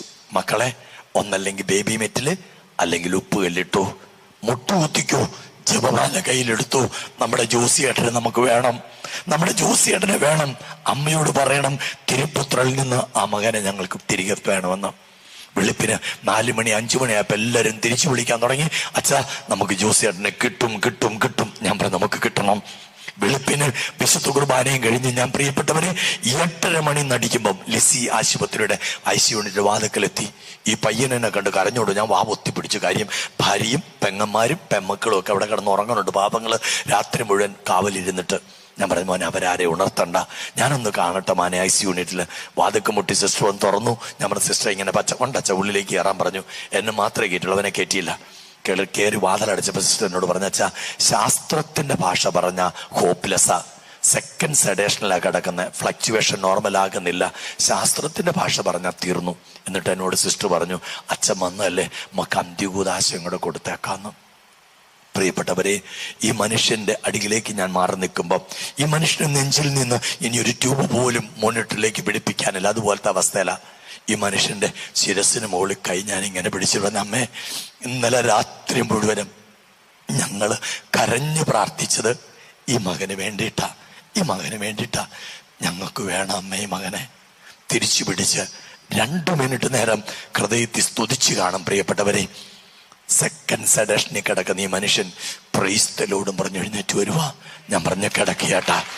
ഇന്നും ബുള്ളറ്റ് ഓടിക്കുന്നുണ്ട് ആ മനുഷ്യൻ, ഇന്നും ബുള്ളറ്റ് ഓടിക്കുന്നുണ്ട് ആ മനുഷ്യൻ. ഹല്ലേലൂയ. സ്വരമായിട്ട് പറഞ്ഞേ ഹല്ലേലൂയ. എത്ര അനുഭവം വേണം. കാരണം അമ്മ എപ്പോഴൊക്കെ നമുക്ക് വേണ്ടി തിരുപ്പുത്രന്റെ പക്കൽ കരങ്ങൾ ഉയർത്തുന്നോ അപ്പോഴൊക്കെ അമ്മ പ്രാർത്ഥിക്കുന്ന ഒരു പ്രാർത്ഥനയും നിരസിക്കാൻ പുത്രനാകില്ല. കാരണം ആ അമ്മ സഹിച്ച സഹനങ്ങള് അത്ര വലുതായിരുന്നു. പ്രിയപ്പെട്ടവരെ, ആ സഹനങ്ങളിൽ നിന്ന് ആ അമ്മ തന്റെ രക്ഷണീകൃത്യത്തിൽ തന്നോടൊപ്പം പങ്കുചേർന്നെങ്കിൽ ആ അമ്മ ചോദിക്കുന്നതൊന്നും തിരുപ്പുത്രന് തള്ളിക്കളയാനാവില്ല. ഹല്ലേലൂയ. സ്വരത്ത് പറഞ്ഞേ ഹല്ലേലൂയ, ഹല്ലേലൂയ. പ്രിയപ്പെട്ടവരെ, ഇന്ന് ആലുവയിലുള്ള ധ്യാന കേന്ദ്രത്തിൽ സഹായിക്കാൻ എത്തുന്ന ഒരു ജോസിയേട്ടനുണ്ട്. അദ്ദേഹം ആലുവക്കാരനാണ്, സമ്പന്നനായൊരു മനുഷ്യൻ. എന്തുകൊണ്ടാണ് അദ്ദേഹം അവിടെ വരുന്നതെന്ന് ചോദിച്ചു കഴിഞ്ഞാല്, പ്രിയപ്പെട്ടവർ, കാൾ മാർക്സിന്റെ ചിന്ത തലക്കടിച്ചു കഴിഞ്ഞപ്പോൾ മതം മനുഷ്യനെ മയക്കുന്ന കറുപ്പ് എന്നുള്ള ചിന്ത തലയ്ക്ക് കയറി കഴിഞ്ഞപ്പം പള്ളി വേണ്ട, പട്ടക്കാരൻ വേണ്ട, കൂദാശ വേണ്ട, ഒന്നിനോടും താല്പര്യമില്ല. 3 മക്കളാ, ആവശ്യത്തിന് സമ്പത്തുണ്ട്. മൂത്ത മകളുടെ കല്യാണം കഴിഞ്ഞു. രണ്ടാമത്തോള് MCA master of computer application പഠിച്ചുകൊണ്ടിരിക്കുക, 2ാം വർഷം. പ്രിയപ്പെട്ടവരെ, ഇളയത് മകന, പള്ളി പോക്കില്ല, ഞായറാഴ്ച കുർബാന പോലും വേണ്ടാന്ന് ചിന്തിക്കുന്നയാളാ. ഒരു ദിവസം രാവിലെ കോളേജിൽ ഇറങ്ങിയ 2ാമത്തെ മകള് ബോധം കെട്ട് താഴോട്ട് വീഴുന്നു. വാഴ വെട്ടിയിട്ടതുപോലെ കിടക്കുക, വെള്ളം തെളിച്ചിട്ട് ബോധം തെളിയുന്നില്ല. കോരിയെടുത്ത് വണ്ടിയെ കയറ്റിയിട്ട് എറണാകുളത്തെ ഒട്ടുമിക്ക സൂപ്പർ സ്പെഷ്യാലിറ്റി ഹോസ്പിറ്റലിൽ കൊണ്ടുപോയിട്ട് പ്രിയപ്പെട്ടവരെ ആരും സ്വീകരിച്ചില്ല. അവസാനം അമൃതാനന്ദമായ ഹോസ്പിറ്റലില് വെന്റിലേറ്ററിൽ അഡ്മിറ്റാക്കി. 4 ആഴ്ച കഴിഞ്ഞിട്ടും ബോധം തെളിയുന്നില്ല. രോഗമെന്താണെന്ന് പോലും കണ്ടെത്താൻ കഴിയാതെ വിഷമിക്കുന്ന ഡോക്ടേഴ്സ് അവസാനം 4 ആഴ്ചകളിലെ ബോധം കെട്ട് കിടക്കുന്ന അവസ്ഥയിൽ സ്കാനിങ്ങളുടെയും ടെസ്റ്റുകളുടെയൊക്കെ അവസാനം അവർ കണ്ടെത്തി മെനഞ്ചൈറ്റിസ് എന്ന് പറയുന്ന രോഗം, അല്ലെങ്കിൽ മെനഞ്ചൈറ്റിസ് എന്ന് പറയുന്ന രോഗം. ഇത് 2 വിധമുണ്ട് പ്രിയപ്പെട്ടവരെ. ഒന്ന് ബാക്ടീരിയൽ അറ്റാക്കാ, അതിനെന്തെങ്കിലും മരുന്ന് ഇന്നും ശാസ്ത്രത്തിന് തരാനുണ്ട്. മറ്റൊന്ന് വൈറൽ അറ്റാക്കാ, സ്പൈനൽ കോഡ് വഴിയാ വന്ന ശാസ്ത്രം കൈകൂപ്പും. ശാസ്ത്രത്തിനൊന്നും പറയാല്ല, കൈകൂപ്പും. പ്രിയപ്പെട്ടവരെ, ഈ മകളെ കുറിച്ച് പറഞ്ഞ്, ഇവൾക്ക് സ്പൈനൽ കോഡ് വഴിയുള്ള മെനഞ്ചൈറ്റിസ് എന്ന് പറയുന്ന രോഗമാണ്. ശാസ്ത്രം എഴുതി 24 അംഗ സംഘ ഡോക്ടേഴ്സ്, അമൃതാനന്ദമായ ഹോസ്പിറ്റലിലെ 24 അംഗ സംഘ ഡോക്ടേഴ്സ് എഴുതിയ 3 ഓപ്ഷൻസ്. ഒന്നൊരു പാരലൈസേഷൻ, തളർന്നു പോകാം. ഒന്ന് ഒരു കോമ സ്റ്റേജ്, എന്നേക്കുമായിട്ട് അബോധാവസ്ഥ. 3 ഒരു മരണം. ഇത് 3ഉമായിരുന്നു അവരുടെ ഒബ്സർവേഷൻസ്. പ്രിയപ്പെട്ടവരെ, ജോസിയേട്ടൻ ആ 24 അംഗ സംഘ ഡോക്ടേഴ്സിനെ മെയിൻ ഡോക്ടറുടെ കയ്യെ പിടിച്ച് വാവിട്ട് കരഞ്ഞു. എത്ര ലക്ഷം വേണമെന്ന് പറ, എനിക്കുള്ളതെല്ലാം വെറ്റി വറക്കി ഞാൻ കൊണ്ടുവരാം, എനിക്ക് എൻ്റെ മോളെ വേണം. ഡോക്ടർ പറഞ്ഞു, മുകളിലൊരു ദൈവമുണ്ട്, വിളിച്ചു പ്രാർത്ഥിച്ചു. മുകളിലൊരു ദൈവമുണ്ട്, വിളിച്ചു പ്രാർത്ഥിച്ചു. പ്രിയപ്പെട്ടവരെ, ഈ മനുഷ്യൻ പിറ്റേ ബുധനാഴ്ച ആരോ ഈ മനുഷ്യനെ നിലവിളി കണ്ട് കൂട്ടിക്കൊണ്ട് വന്ന, ഞാൻ പള്ളിയിൽ നിന്ന് പുറത്തോട്ടിറങ്ങുമ്പോൾ എൻ്റെ കയ്യെ കയറി പിടിച്ചിട്ട് പറഞ്ഞു, എൻ്റെ മോളെ എനിക്ക് വേണമെന്ന് പറഞ്ഞു. ഞാൻ പറഞ്ഞു, ചേട്ടാ ഞാനല്ല, നമുക്ക് പ്രാർത്ഥിക്കാം, അമ്മ തരും, നമുക്ക് പ്രാർത്ഥിക്കാം, അമ്മ തരും. പ്രിയപ്പെട്ടവരെ, ശാസ്ത്രത്തിന്റെ സർവ്വഹോപ്പും തീർന്ന അവസ്ഥയിൽ 14ാമത്തെ ആഴ്ച ബോധം തെളിഞ്ഞ് എഴുന്നേറ്റ് നടന്ന് സ്റ്റെപ്പിറങ്ങി വണ്ടി കയറി വീട്ടിൽ പോന്നു. ശാസ്ത്രം പറഞ്ഞു ഇറ്റ്സ് എ മിറാക്കുലസ് ഹീലിംഗ്, അത്ഭുതകരമായ സൗഖ്യമെന്നാണ് പറഞ്ഞത്, അത്ഭുതകരമായ സൗഖ്യം. പക്ഷെ വെറുതെ വിട്ടില്ല ശാസ്ത്രം, ഒരു കുത്തും കൂടെ കുത്തി പുറകിന്ന്. എന്നാന്നറിയോ? ഒരു കുഞ്ഞുണ്ടാകുമെന്ന് ഉറപ്പില്ലെന്ന്, ഒരു കുഞ്ഞുണ്ടാകുമെന്ന് ഉറപ്പില്ലെന്ന്. പ്രിയപ്പെട്ടവരെ, വിവാഹാലോചന വന്നു. ശാസ്ത്രത്തിന്റെ സർവ്വകുറിപ്പുകളും മാരിയിട്ട് ജോസിയേട്ടൻ എന്നിട്ട് പറഞ്ഞു, ഇത് ശാസ്ത്രം, ഇത് അമ്മ തന്ന മോളാ, അമ്മ തന്ന മോളാ, ഇവർക്ക് കുഞ്ഞുണ്ടാകുമെന്നാണ് ശാസ്ത്രത്തിന് സംശയം. അതും കൂടെ അംഗീകരിക്കാന്നുണ്ടെങ്കിൽ വിവാഹം മതി, അല്ലെങ്കിൽ മരണം വരെ എൻ്റെ കട്ടിലിനരികെ, എൻ്റെ മരണം വരെ എൻ്റെ കട്ടിലിനരികെ അവള് നിന്നോട്ടെ. പ്രിയപ്പെട്ടവരെ, മിടുമിടുക്കുന്ന ഒരു ചെറുപ്പക്കാരൻ 28 ദിവസം വിദേശത്ത് കമ്പനിയുടെ ടിക്കറ്റിൽ ജോലി ചെയ്താൽ 28ാം പക്കം കമ്പനി ടിക്കറ്റിൽ നാട്ടിൽ 28 ദിവസം അവധി. വീണ്ടും 28 ദിവസം കഴിഞ്ഞ് തിരിച്ച് വിവാഹം കഴിഞ്ഞു. ആദ്യത്തെ 28 ദിവസം അവിടെ പോയി താമസിച്ചു, തിരിച്ചു വന്നു, വചനം കേട്ടു, തിരിച്ചുപോയി. രണ്ടാമത്തെ വരവിൽ അവൾ പ്രഗ്നന്റ് ആണ്. മിടുമിടുക്കി ഒരു പെൺകുഞ്ഞിന് നോർമൽ ഡെലിവറിയുടെ കർത്താവ് കൊടുത്ത് അനുഗ്രഹിച്ചു. രണ്ടാമതും അവൾ ഗർഭിണിയായി, ഒരാൺകുഞ്ഞിന് അവൾ ജന്മം കൊടുത്തു. മൂന്നാമത് അവൾ പ്രഗ്നന്റ് ആയി. അപ്പോഴ് ഡോക്ടേഴ്സ് പറഞ്ഞു കോംപ്ലിക്കേഷൻ ഉണ്ട്. അപ്പോഴ് എല്ലാ ദിവസവും ഈ മനുഷ്യന് മോളുടെ സൗഖ്യത്തിന് ശേഷം ഞങ്ങൾ ധ്യാനം തുടങ്ങുമ്പോൾ വരും. മുകളിലെ ചെറിയ ചാപ്പലില് അതിവികാരത്തിന് മുമ്പിൽ മുട്ടുകുത്തി, ബേബി മെറ്റലിലെ ചെറിയ ചാക്ക് കാണും അവിടെ, അതേ മുട്ടുകുത്തി എന്ന് കുരിശിന്റെ വഴിയോ ജപമാലയോ ചൊല്ലി ധ്യാനിക്കുന്നവർക്ക് പ്രാർത്ഥിക്കുന്നുണ്ടാവും ആ മനുഷ്യൻ. പ്രിയപ്പെട്ടവരെ, ആ മനുഷ്യൻ ഇടയ്ക്ക് വരുമ്പോൾ മോളെ കൊണ്ടുവരും, അവൾക്ക് വേണ്ടി പ്രാർത്ഥിക്കും, ഒരു വചനം കൊടുക്കും, നീ പ്രാർത്ഥിച്ചു, ജപമാലയും ചൊല്ലിക്കൂ. ഒരു ദിവസം രാവിലെ ക്ലാസ് കഴിഞ്ഞാൽ സ്റ്റേജിൽ ഇറങ്ങുമ്പോൾ ഈ മനുഷ്യൻ, അന്ന് ധ്യാനം നടക്കുന്ന ഒരു 3-4 ലെയർ സ്റ്റെപ്പ് താഴോട്ടിറങ്ങണം. ഈ മനുഷ്യൻ 3 ആട്ടത്തിന് താഴെ എത്തിയെന്ന് എനിക്ക് തോന്നുന്നത്. എൻ്റെ കയ്യെ കയറി, ഞാൻ സ്റ്റേജ് നടക്കും, എൻ്റെ കയ്യെ കയറി പിടിച്ചോളൂ. അച്ഛാ കോംപ്ലിക്കേഷനാ, അമ്മയല്ലേ കുഞ്ഞുങ്ങൾ എന്നാ പറയുന്ന അച്ഛാ, ഞാൻ എന്നാ ചെയ്യണ്ടേ? ഞാൻ പറഞ്ഞു വിഷമിക്കരുത്, കൈ കയറി അങ്ങ് പിടിച്ചു. ഞാൻ പറഞ്ഞു വിഷമിക്കണ്ട ജോസേട്ടൻ ഇവിടെ നിന്ന് ജപമാല ചൊല്ലിപ്പൊക്കോ. പാലാരിവട്ടം റിലയൻസസ് മെഡിസിറ്റിയിലാണ് അവളെ അഡ്മിറ്റ് ആക്കിയേക്കുന്നത്. ലേബർ റൂമിന്റെ വാതിക്കെ ചെല്ലുമ്പം അവിടെ ഓപ്പറേഷൻ വേണം, അത് വേണം, ഇത് വേണ്ടി കോംപ്ലിക്കേഷൻ ഉണ്ടാവും. അതിലൊക്കെ അവരൊപ്പിട്ട് കൊടുത്തോട്ടെ. ജോസിയേട്ടൻ അവിടെ ചെല്ലുമ്പോൾ ഒരു രഹസ്യം ജപമാല കൂടെ തീരാനുണ്ടാവും, അതവിടെ ഒന്ന് കൂളായിട്ട് ചെല്ലിക്കണം. ജപമാല തീർന്ന് പിതാവിന്റെയും പുത്രനെയും വെക്കുമ്പം ആ ലേബർ റൂമിന്റെ വാതിൽ തുറന്നു തരും, ഒരാൺകുഞ്ഞിനെ കൈ തരും, മേടിച്ചിട്ട് പ്രൈസ്റ്റിലോട് പറഞ്ഞേക്കണമെന്ന് പറഞ്ഞു. പ്രിയപ്പെട്ടവരെ, ജപമാലയുടെ അവസാനത്തെ രഹസ്യം മാത്രം ബാക്കിയുള്ളപ്പോൾ ലേബർ റൂമിന്റെ അവിടെ ചെന്നു. അപ്പോഴ് പിന്നെ മകന്റെ ഭർത്താവ് മകന്റെ കുടുംബക്കാരെല്ലാം അവിടെയുണ്ട്. ഭയങ്കര കോംപ്ലിക്കേഷൻ, ഓപ്പറേഷൻ വേണം, എല്ലാം പറഞ്ഞേക്കുക. അവർ ടെൻഷൻ പിടിക്കുക. ജോസിയേട്ടൻ ഞാൻ പറഞ്ഞ കർത്താവിന്റെ നാമത്തിൽ പറഞ്ഞ വാക്കുകൾ ഒഴിച്ച് അവിടെ നിന്ന് ജപമാല ചൊല്ലി അവസാനത്തെ രഹസ്യം തീർന്നു. വാതിൽ തുറന്നു. ഒരു മിടുമെടുക്കണ ആൺകുഞ്ഞിനെ കൊണ്ട് കൈ കൊടുത്തു. Normal delivery. Hallelujah, hallelujah. ഇന്ന് ജോസിയേട്ടൻ പറയും, ഞാൻ എൻ്റെ ദൈവത്തെ വിളിക്കാൻ പഠിച്ചത് എൻ്റെ മകള് കാരണമാ. ഹല്ലേലൂയ. സ്വരമായിട്ട് പറഞ്ഞ ഹല്ലേലൂയ, ഹല്ലേലൂയ, ഹല്ലേലൂയ. പ്രിയപ്പെട്ടവരെ, ഒരു കുടുംബത്തിന് അനുഭവങ്ങൾ അച്ഛൻ പറഞ്ഞ് നിർത്തുക. ഒരു കുടുംബം, പ്രിയപ്പെട്ടവരെ, മക്കളില്ല, വിവാഹം കഴിഞ്ഞ് 2 വർഷം കഴിഞ്ഞു, എല്ലാ ടെസ്റ്റുകളും നടത്തി, ഒന്നിനകത്തും കോംപ്ലിക്കേഷൻ ഒന്നും കാണുന്നില്ല, പക്ഷെ കുഞ്ഞുങ്ങളില്ല. ഒത്തിരി വേദനിച്ച് കടന്നു വന്നു. പ്രാർത്ഥിച്ചുകൊണ്ടിരിക്കുമ്പോൾ അമ്മ പറഞ്ഞു, ഈ മക്കളോട് പറ 3 മാസം ജപമാല ചൊല്ലിക്കോളാൻ പറ. അതിലൊരു രഹസ്യം ഭാര്യയും ഭർത്താവും കൂടെ കൈകോർത്ത് പിടിച്ചങ്ങ് പ്രാർത്ഥിച്ചോളാൻ പറയാൻ പറഞ്ഞു. പ്രിയപ്പെട്ടവരെ, 3 മാസം അവര് പോയി പ്രാർത്ഥിച്ചു ഒരുമിച്ച്. അപ്പോൾ ആ ദിവസങ്ങളിലൊക്കെ ഞങ്ങൾ നടയിൽ മുട്ടുകുത്തി പ്രാർത്ഥിക്കുമ്പോൾ പ്രിയപ്പെട്ട ഒരേ ഒരു പ്രാർത്ഥനയെ ഞങ്ങൾക്കും ഉണ്ടായിരുന്നുള്ളൂ. അത് വേറൊന്നുമല്ല ഞങ്ങൾ പ്രാർത്ഥിച്ചത്. ഞങ്ങൾ പ്രാർത്ഥിച്ച പ്രാർത്ഥന അതല്ല പ്രിയപ്പെട്ട. ഞങ്ങൾ പ്രാർത്ഥിച്ച കർത്താവേ, അമ്മയോട് പറഞ്ഞ കാര്യം, അമ്മയെ പോലെ അവളെയും ഒരമ്മയാക്കി മാറ്റണമേ. അമ്മയെ പോലെ അവളെയും ഒരമ്മയാക്കി മാറ്റണമേ. 3 മാസങ്ങൾ കഴിഞ്ഞപ്പം അവൾക്ക് ചില സംശയങ്ങള്. അവള് ആശുപത്രിയിൽ പോയി. പ്രിയപ്പെട്ടവരെ, ടെസ്റ്റ് നടത്തുമ്പം അവൾ പ്രഗ്നന്റ് ആണെന്ന് അറിയുകയാണ്. പ്രിയപ്പെട്ടവരെ, സ്കാൻ ചെയ്യാനുള്ള സമയമായി. സ്കാൻ ചെയ്ത് പറഞ്ഞ റിസൾട്ട് അതിലും അത്ഭുതാവകമാണ്. ഒറ്റയടിക്ക് കർത്താവ് കൊടുത്തിരിക്കുന്നത് 4 എണ്ണത്തിനെയാ. ശാസ്ത്രം വിധി എഴുതി സിസേറിയൻ ഓപ്പറേഷൻ വേണമെന്ന്. ബെഡ് റെസ്റ്റ് എടുത്തോളം പറഞ്ഞു. 5.5 മാസം സുന്ദരമായിട്ട് ഓടി എന്ന് അവൾ ജോലി ചെയ്തു. 5.5 മാസങ്ങൾക്ക് ശേഷം അവൾ വൈറ്റിലെയുള്ള ജോയിസ് ഹോസ്പിറ്റലിൽ അഡ്മിറ്റായി. ഒരു മാസാദ്യ വെള്ളിയാഴ്ച വിശുദ്ധ കുർബാനയും ആരാധനയും കഴിഞ്ഞ് ഞാൻ എടപ്പള്ളി പള്ളിയുടെ മുറ്റത്ത് നിൽക്കുമ്പം ഈ ചെറുപ്പക്കാരൻ കരഞ്ഞുകൊണ്ട് ഓടി വരിക. ഞാൻ ചോദിച്ചു, മോനെ എന്നാ പറ്റിയടാ? അച്ഛാ, അവളെ ആശുപത്രിയിൽ അഡ്മിറ്റ് ആക്കി അച്ഛാ. അവൾക്ക് ഭയങ്കര പേടിയാന്നാ പറയുന്നത്. അവൾക്ക് ഇപ്പം അച്ഛനെ കാണണമെന്നാ പറയുന്നത്. അച്ഛൻ എൻ്റെ കൂടെ ഒന്ന് വരുമോ അച്ഛാ? പ്രിയപ്പെട്ടവരെ, നിങ്ങൾക്ക് അറിയുമെന്ന് എനിക്കറിയത്തില്ല, വൈറ്റിലെയുള്ള ജോയ്സ് ഹോസ്പിറ്റൽ എന്ന് പറയുന്നത് സ്ത്രീകൾക്ക് പ്രസവത്തിന് മാത്രമുള്ള ഒരു ആശുപത്രിയാണ്. അവിടെ ഞാൻ ഈ വേഷത്തിൽ കയറി ചെന്നാൽ അവിടെയുള്ളവരെന്നെ വല്ലാത്തൊരു നോട്ടം നോക്കും. ഞാൻ ചോദിച്ചു, മോനെ ഞാൻ വന്നോ? പക്ഷെ അവൻ്റെ കണ്ണിക്കൂടി ഒഴുകുന്ന കണ്ണീരിന് മുമ്പിൽ ഞാൻ പറഞ്ഞു, മോനെ ഞാൻ വരാം. അവനോടൊപ്പം അവൾ കിടക്കുന്ന മുറിയിലേക്ക് 2 വശത്തും തലവണ വെച്ചാൽ കിടക്കുന്ന ഏക്കാൻ പോവാ. ഞാൻ പറഞ്ഞു, നീ ഇവിടെ കിടക്കുന്ന, നീ അങ്ങോട്ട് ഏക്കുന്നത്, അവിടെ കിടക്കാൻ പറഞ്ഞു. അവൾ കാറാൻ തുടങ്ങി. ഞാൻ ചോദിച്ചു, എന്തിനാണ് കരയുന്നത്? എനിക്ക് പേടിയാച്ച. എന്നാത്തിനെ? ഓപ്പറേഷനെ. എടി, ഇത് നിന്റെ കഴിവാണോ? അല്ലല്ലോ. അല്ലല്ലോ. ആണോ? അല്ല. പരിശുദ്ധ അമ്മ മധ്യസ്ഥം തേടി തന്നല്ലേ കുഞ്ഞുങ്ങളെ. നിന്റെ ദേഹത്ത് കത്തി വെക്കാനും അമ്മ അനുവദിക്കാലടി. കയ്യിലൊരു ജപമാലയുണ്ട്, വാങ്ങി പ്രാർത്ഥിച്ചിട്ട് ഒന്നുകൂടെ ബ്ലെസ് ചെയ്ത് കൈ കൊടുത്തു. നീ ജപമാല പ്രാർത്ഥിച്ചു, നിന്റെ ദേഹത്ത് കത്തി വെക്കാൻ അമ്മ അനുവദിക്കത്തില്ല. ഞാൻ തിരിച്ചു പോന്നു. അവളുടെ ഡേറ്റായി. സിസേറിയൻ ഓപ്പറേഷൻ അല്ലാതെ മറ്റൊരു മാർഗമില്ലെന്ന് ശാസ്ത്രം വിധി എഴുതി. പ്രിയപ്പെട്ടവരെ, ഓപ്പറേഷൻ തിയേറ്റർ ക്ലിയർ ചെയ്തു.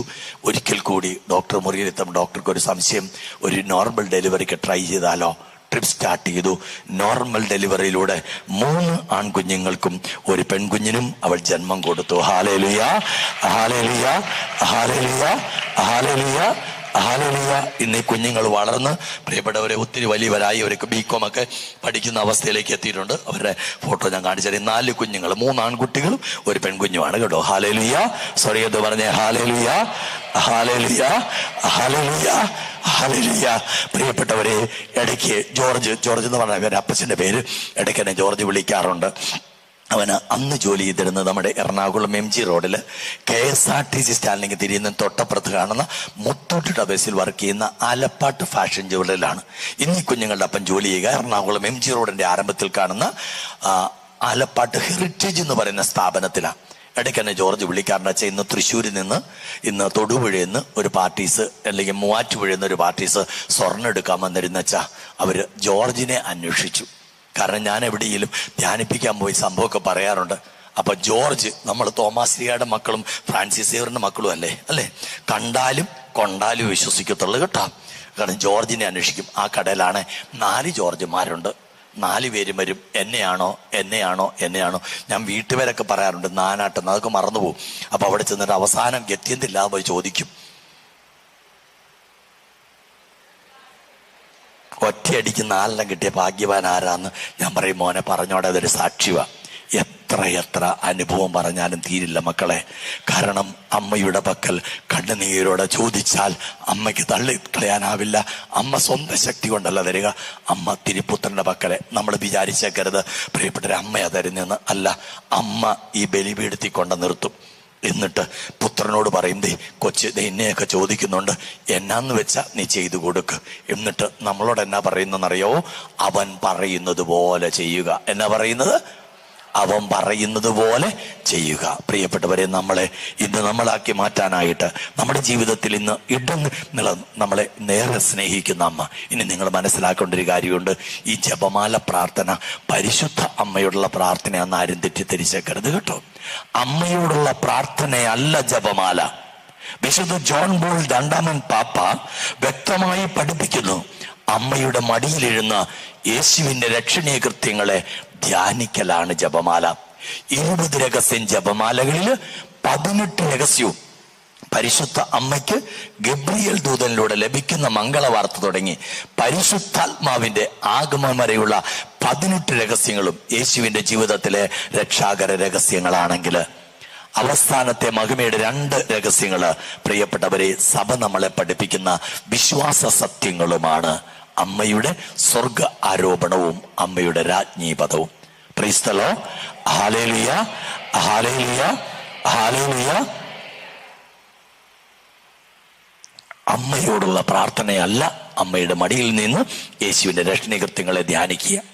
വിശുദ്ധ തോമസ് അക്വീനാസ് ഇങ്ങനെ പറഞ്ഞു വെച്ചു, കടലിൽ ലക്ഷ്യമില്ലാതെ അലയുന്ന കപ്പലുകൾക്ക് തുറമുഖത്തെ പ്രകാശഗോപുരം യഥാർത്ഥ ലക്ഷ്യത്തെ കാണിച്ചു കൊടുക്കുന്നത് പോലെ സ്വർഗരാജ്യത്തിലേക്കുള്ള യാത്രയിൽ നമുക്ക് ആയി ഉയർത്തപ്പെട്ടിരിക്കുന്ന പ്രകാശഗോപുരമാണ് പരിശുദ്ധ കന്യകാമറിയം. സ്വർഗരാജ്യത്തേക്കുള്ള യാത്രയിൽ ലക്ഷ്യബോധത്തോടെ യാത്ര ചെയ്യാൻ, ലക്ഷ്യം വഴികാട്ടി തരാൻ സഭ ഉയർത്തിയിരിക്കുന്ന വിളക്കാണ് ആര്? പരിശുദ്ധ കന്യകാമറിയം. നമ്മളൊക്കെ മാതൃഭക്തരാ. കാരണം കഴുത്തെ കൊന്തയുണ്ട്, കയ്യേൽ ഒരെണ്ണം ചുറ്റിക്കെട്ടി വെച്ചിട്ടുണ്ട്, വിരലേൽ ഒരു കൊന്തയുണ്ട്, പോക്കറ്റിൽ ഒരെണ്ണമുണ്ട്, പേഴ്സിനകത്ത് വേറെണ്ണമുണ്ട്. പ്രിയപ്പെട്ടവരെ, കിടക്കുന്ന കട്ടിലിന്റെ ഇഴുകയിൽ ഒരെണ്ണം പിശാചിനെ പേടിയുള്ളതുകൊണ്ട് ചുറ്റിക്കെട്ടി വെച്ചിട്ടുണ്ട്. തലവെണ്ണയുടെ ഉറക്കകത്ത് വേറെണ്ണമുണ്ട്. ഇനി കയ്യെത്തുന്നിടത്ത് വേറൊരു കൊന്ത വെച്ചിട്ടുണ്ട്. നമ്മുടെ വീട്ടിലേക്ക് വന്നാൽ അവിടെയുള്ള സർവമാന പ്രാർത്ഥനാ മുറിയിലെ രൂപങ്ങളിൽ ഓരോ ജപമാല ഇങ്ങനെ തൂങ്ങി തൂങ്ങി കിടക്കുന്നത് കാണാം. ചില സ്ഥലത്ത് കൂട്ടമായും ചില സ്ഥലത്ത് സംഘാതമായും ജപമാല കിടക്കുന്നുണ്ട്. പക്ഷെ നമ്മൾ ജപമാല പ്രാർത്ഥിക്കുന്നുണ്ടോ പ്രിയപ്പെട്ടവരെ? സന്ധ്യാനിസ്കാരത്തിനുള്ള ബാങ്ക് മുഴങ്ങിയാല് മുസ്ലിം സഹോദരന്റെ വീട്ടിലേക്ക് കയറി ചെല്ലുന്ന ആ വ്യക്തിക്ക് നിസ്കരിക്കാൻ ഒരു പായിട്ട് കൊടുക്കും. ഹൈന്ദവന്റെ വീട്ടിലേക്ക് കടന്നു ചെല്ലുമ്പം സന്ധ്യാനാമം തീരുന്നത് വരെ വന്ന അതിഥി മാറി നിൽക്കും. ക്രിസ്ത്യാനി സത്യം പറയണം, നമ്മുടെ വീട്ടിൽ അതിഥികൾ വന്നാൽ അന്ന് നമുക്ക് പറ പറ പറ പറ പ്രാർത്ഥന ഇല്ല. കാരണം എല്ലാരും വന്നതല്ലേ, സന്തോഷമല്ലേ പ്രാർത്ഥന. എന്നാ അവരെ കൂടെ കൂട്ടി നമ്മുടെ വീട്ടിലില്ല കേട്ടാ. ഇനി പ്രിയപ്പെട്ടവരെ, നമ്മുടെ വീട്ടില് പ്രാർത്ഥിച്ചുകൊണ്ടിരിക്കുന്നതിൻ്റെ ഇടയ്ക്കാണ് അതിഥികൾ കയറി വരുന്നെങ്കിലോ, മോനെ എടാ ആണ്ട്ര ആന്റി അങ്കിളും ഒന്ന് പ്രാർത്ഥന നിർത്തിക്കോ. അവൻ എങ്ങനെയും ഇത് നിർത്താൻ നോക്കിയിരിക്കുക. അവൻ ഉടനെ പ്രാർത്ഥിക്കും, ഈ പേജിലെ മാതാവേ ഞങ്ങൾക്ക് വേണ്ടി അപേക്ഷിക്കണമേ, അപ്പുറത്തെ പേജിലെ മാതാവേ ഞങ്ങൾക്ക് വേണ്ടി അപേക്ഷിക്കണമേ, അതിന്റെ അപ്പുറത്തെ പേജിലെ മാതാവേ ഞങ്ങൾക്ക് വേണ്ടി അപേക്ഷിക്കണമേ, 3 എമരാട്ടിൻകുട്ടി ഞങ്ങൾക്ക് വേണ്ടി അപേക്ഷിക്കണമേ. ഒറ്റ അടിക്ക് തീർന്നു കേട്ടോ. സൂപ്പർ ഫാസ്റ്റ് ബസ് നമ്മുടെ വീടിൻ്റെ അതിലെ പോവുകയാണ്. ഇടയ്ക്കിടയ്ക്ക് പ്രിയപ്പെട്ടവരെ, സൂപ്പർ ഫാസ്റ്റ് ബസ് അതിൻ്റെ ആക്സിലേഷനിൽ നിന്ന് പിന്നെ കാലെടുത്ത് ഡ്രൈവർ അതിൻ്റെ ബ്രേക്കേ കൊടുക്കും. കാരണം അതിനേക്കാൾ സ്പീഡിലൊരു സാധനം കയറി പോവുക. എന്നാന്നറിയോ കേൾക്കുന്നത്? മറിഞ്ഞ കുത്തി സ്ത്രീകൾ വാഴക്കുളത്തിന് പോയി ഇംപ്ലാന്റ് അമ്മ എന്നാന്ന് പറഞ്ഞേ? മറിഞ്ഞൊരു കുത്തി സ്ത്രീകൾ വാഴക്കുളത്തിന് പോയി ഇംപ്ലാന്റ് തമ്പുരാന്റെ അമ്മ എന്നാണ് കേട്ടോ. ഇപ്പൊ പിന്നെ മറുഭാഷയിലല്ലേ നമ്മുടെ പ്രാർത്ഥന കരിസ്മാറ്റിക് നവീകരണം വന്ന പിന്നെ ഇൻഡഷ്ണമേ എന്നാണത്? ഞങ്ങൾക്ക് വേണ്ടി അപേക്ഷിക്കണമെന്നാണ് കേട്ടോ. പ്രിയപ്പെട്ട, ഞാൻ പറഞ്ഞതുകൊണ്ട് നിങ്ങളാരും ജപമാല ചൊല്ലണ്ട. നമ്മുടെ ജപമാല പ്രാർത്ഥന പ്രിയപ്പെട്ടവരെ, നമ്മുടെ വിരൽത്തുമ്പിലിരുന്ന ഓരോ ജപമാല മണികളോടൊപ്പം നിയോഗം സമർപ്പിച്ച് കണ്ണുനീരോടെ ഉയർത്താൻ തയ്യാറാണ്. വെറും കടത്തു കഴിക്കലല്ല, കടമ തീർക്കലല്ല, മറിച്ച് ജീവിതത്തിന്റെ സമർപ്പണമായി ജപമാല മാറുമ്പം പ്രിയപ്പെട്ടവർ നമ്മുടെ ജീവിതങ്ങൾ മാറും. കാരണം അമ്മ നമ്മളെ ഈശോയുടെ അരികിൽ കൊണ്ട് നിർത്തും. എന്നിട്ട് ഈശോയോട് പറയും, അവൻ പറഞ്ഞത് ഇന്ന ദുഃഖമായിട്ടാ വന്നേക്കണേ, അവനോട് പറ അവൻ എന്നാന്ന് വെച്ചാൽ ചെയ്തു കൊടുക്ക് അവന്ന് പറയും. അവൻ പറയുന്ന പോലെ ചെയ്യും. ചിലരോട് പറയും, വലിയ കടബാധ്യതയായിട്ട് വരുമ്പോൾ ഞാൻ പറയേണ്ട മക്കളെ ഒന്നൊരു ധ്യാനം കൂടും. അവർ പലരും എന്നോട് മുഖത്തു നോക്കി ചോദിച്ചുള്ളൊരു ചോദ്യമുണ്ട്, അച്ഛാ ധ്യാനം കൂടിയാ പൈസ തമ്പുരാൻ തരുവോ? നിങ്ങൾ എന്നാ പറയുന്നു? പറ. എന്തോ? ഓവ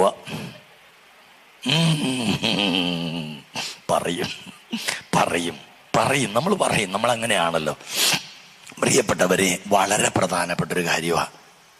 എത്ര അനുഭവം അച്ഛൻ പങ്കുവെക്കാം. ഒരു മനുഷ്യൻ, അദ്ദേഹത്തിന്റെ വീട് തൃശ്ശൂർ മാള സ്നേഹഗിരി ഇടവകാംഗമാണ്. അവിടുത്തെ കാറ്റഗിസം ഹെഡ് മാസ്റ്റർ ആയിരുന്നു അന്ന് അദ്ദേഹം. അദ്ദേഹത്തിന്റെ വീട്ടില് ഒരു ആയുർവേദ മെഡിസിൻ യൂണിറ്റ് ഉണ്ട്. ഒരു പ്രാവശ്യം ഉണ്ടാക്കിയ മെഡിസിൻ മുഴുവൻ ബോംബെക്കാണ് കയറ്റി അയക്കുന്നത്. ഒരു ലോട്ട് മരുന്ന് ബോംബെക്ക് അയച്ചു എന്ന് പറഞ്ഞാൽ ആ പ്രാവശ്യം ഉണ്ടാക്കിയ മെഡിസിൻ ഒരു ലോഡ് ബോംബെക്ക് പോയി. അതിൻ്റെ നെറ്റ് കോസ്റ്റ് 16 ലക്ഷം രൂപയാണ്. മരുന്ന് അവിടെ എത്തിയെന്ന് അറിഞ്ഞപ്പോൾ ഇവിടുന്ന് മെയിൽ അയച്ചു, പൈസയ്ക്ക് വേണ്ടി ചെക്ക് ചോദിച്ചുകൊണ്ട്. അപ്പോഴവിടുന്ന് തിരിച്ചൊരു മെയിൽ വന്നു, താങ്കളുടെ മരുന്ന് കമ്പനി റിജക്റ്റ് ചെയ്തു. കാരണം അത് എന്തോ ആയുർവേദ മരുന്നത്ത് എന്തോ വെള്ളാംശം കണ്ടതുകൊണ്ട് റിജക്റ്റ് ചെയ്തെന്നാണ് പറഞ്ഞത്. അപ്പോഴ് അദ്ദേഹം പറഞ്ഞു, മരുന്ന് തിരിച്ചയക്കുക, ഞങ്ങളത് കറക്റ്റ് ചെയ്തോളാം. അപ്പോൾ പറഞ്ഞു, ഓൾറെഡി മരുന്ന് ലൈനിൽ എന്ന് പറഞ്ഞ സ്ഥലത്തേക്ക് കടകളിലേക്ക് അയച്ചു കഴിഞ്ഞു, അതുകൊണ്ട് ഇനി അത് തിരിച്ചു കിട്ടത്തില്ല. 16 ലക്ഷം അതും കിട്ടത്തില്ല. ഒരു പാവപ്പെട്ടവന്റെ ജീവിതത്തിൽ 16 ലക്ഷം, അവന്റെ ജീവിതം മുഴുവൻ ഇരുളടഞ്ഞതായി തീരുകയാണ്. നിരാശയിലേക്ക് പോവുക ജീവിതം.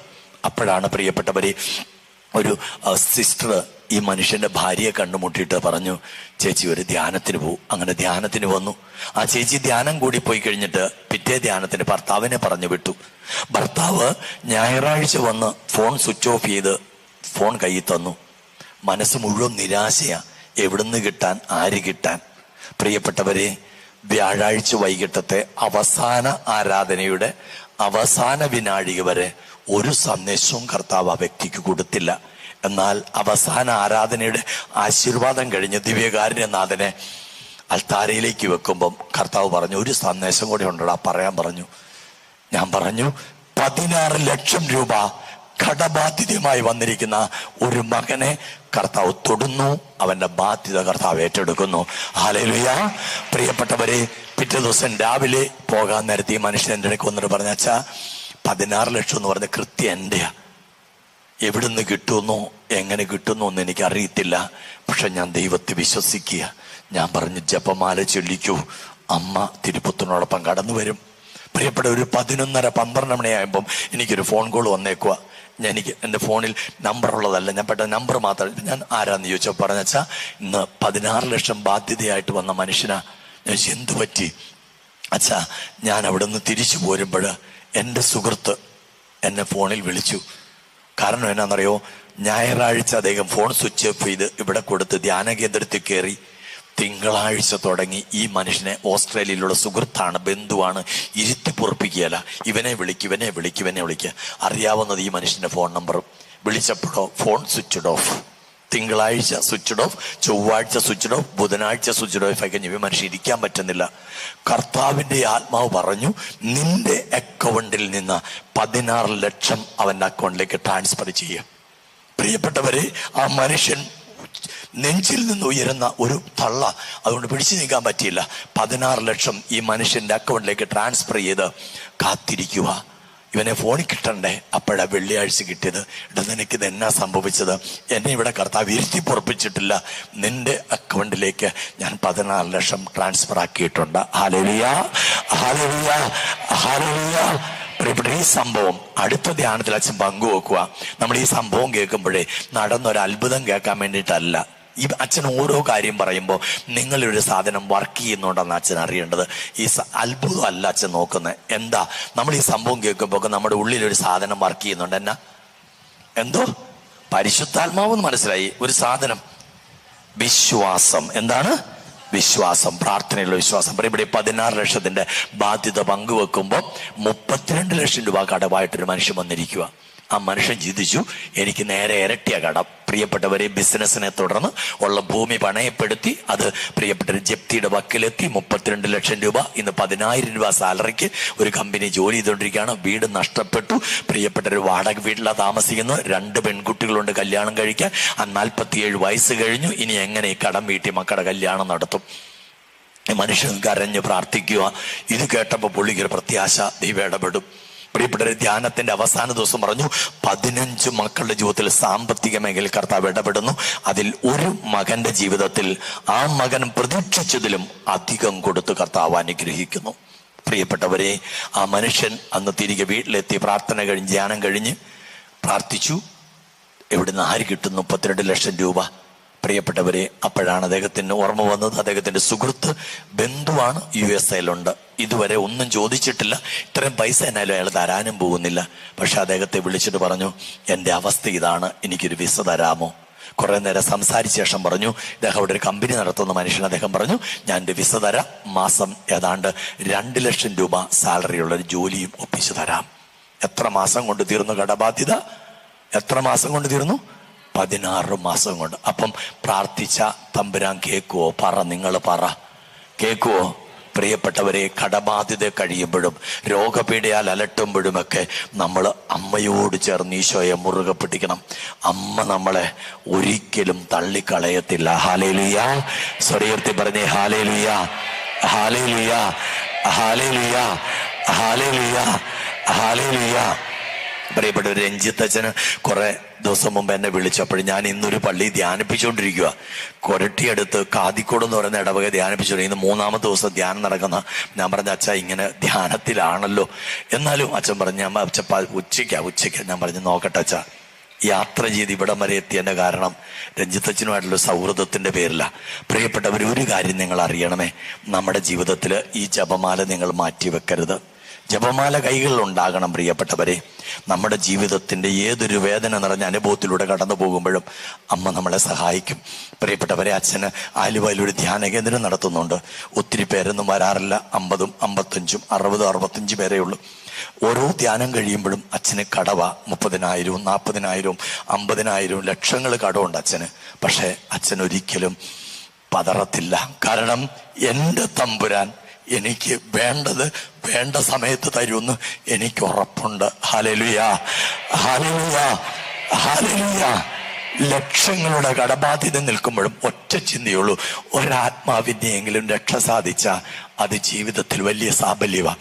28 വർഷമായിട്ട് അച്ഛൻ ചെയ്യുന്ന ഏക ജോലിയാ വചന ശുശ്രൂഷ.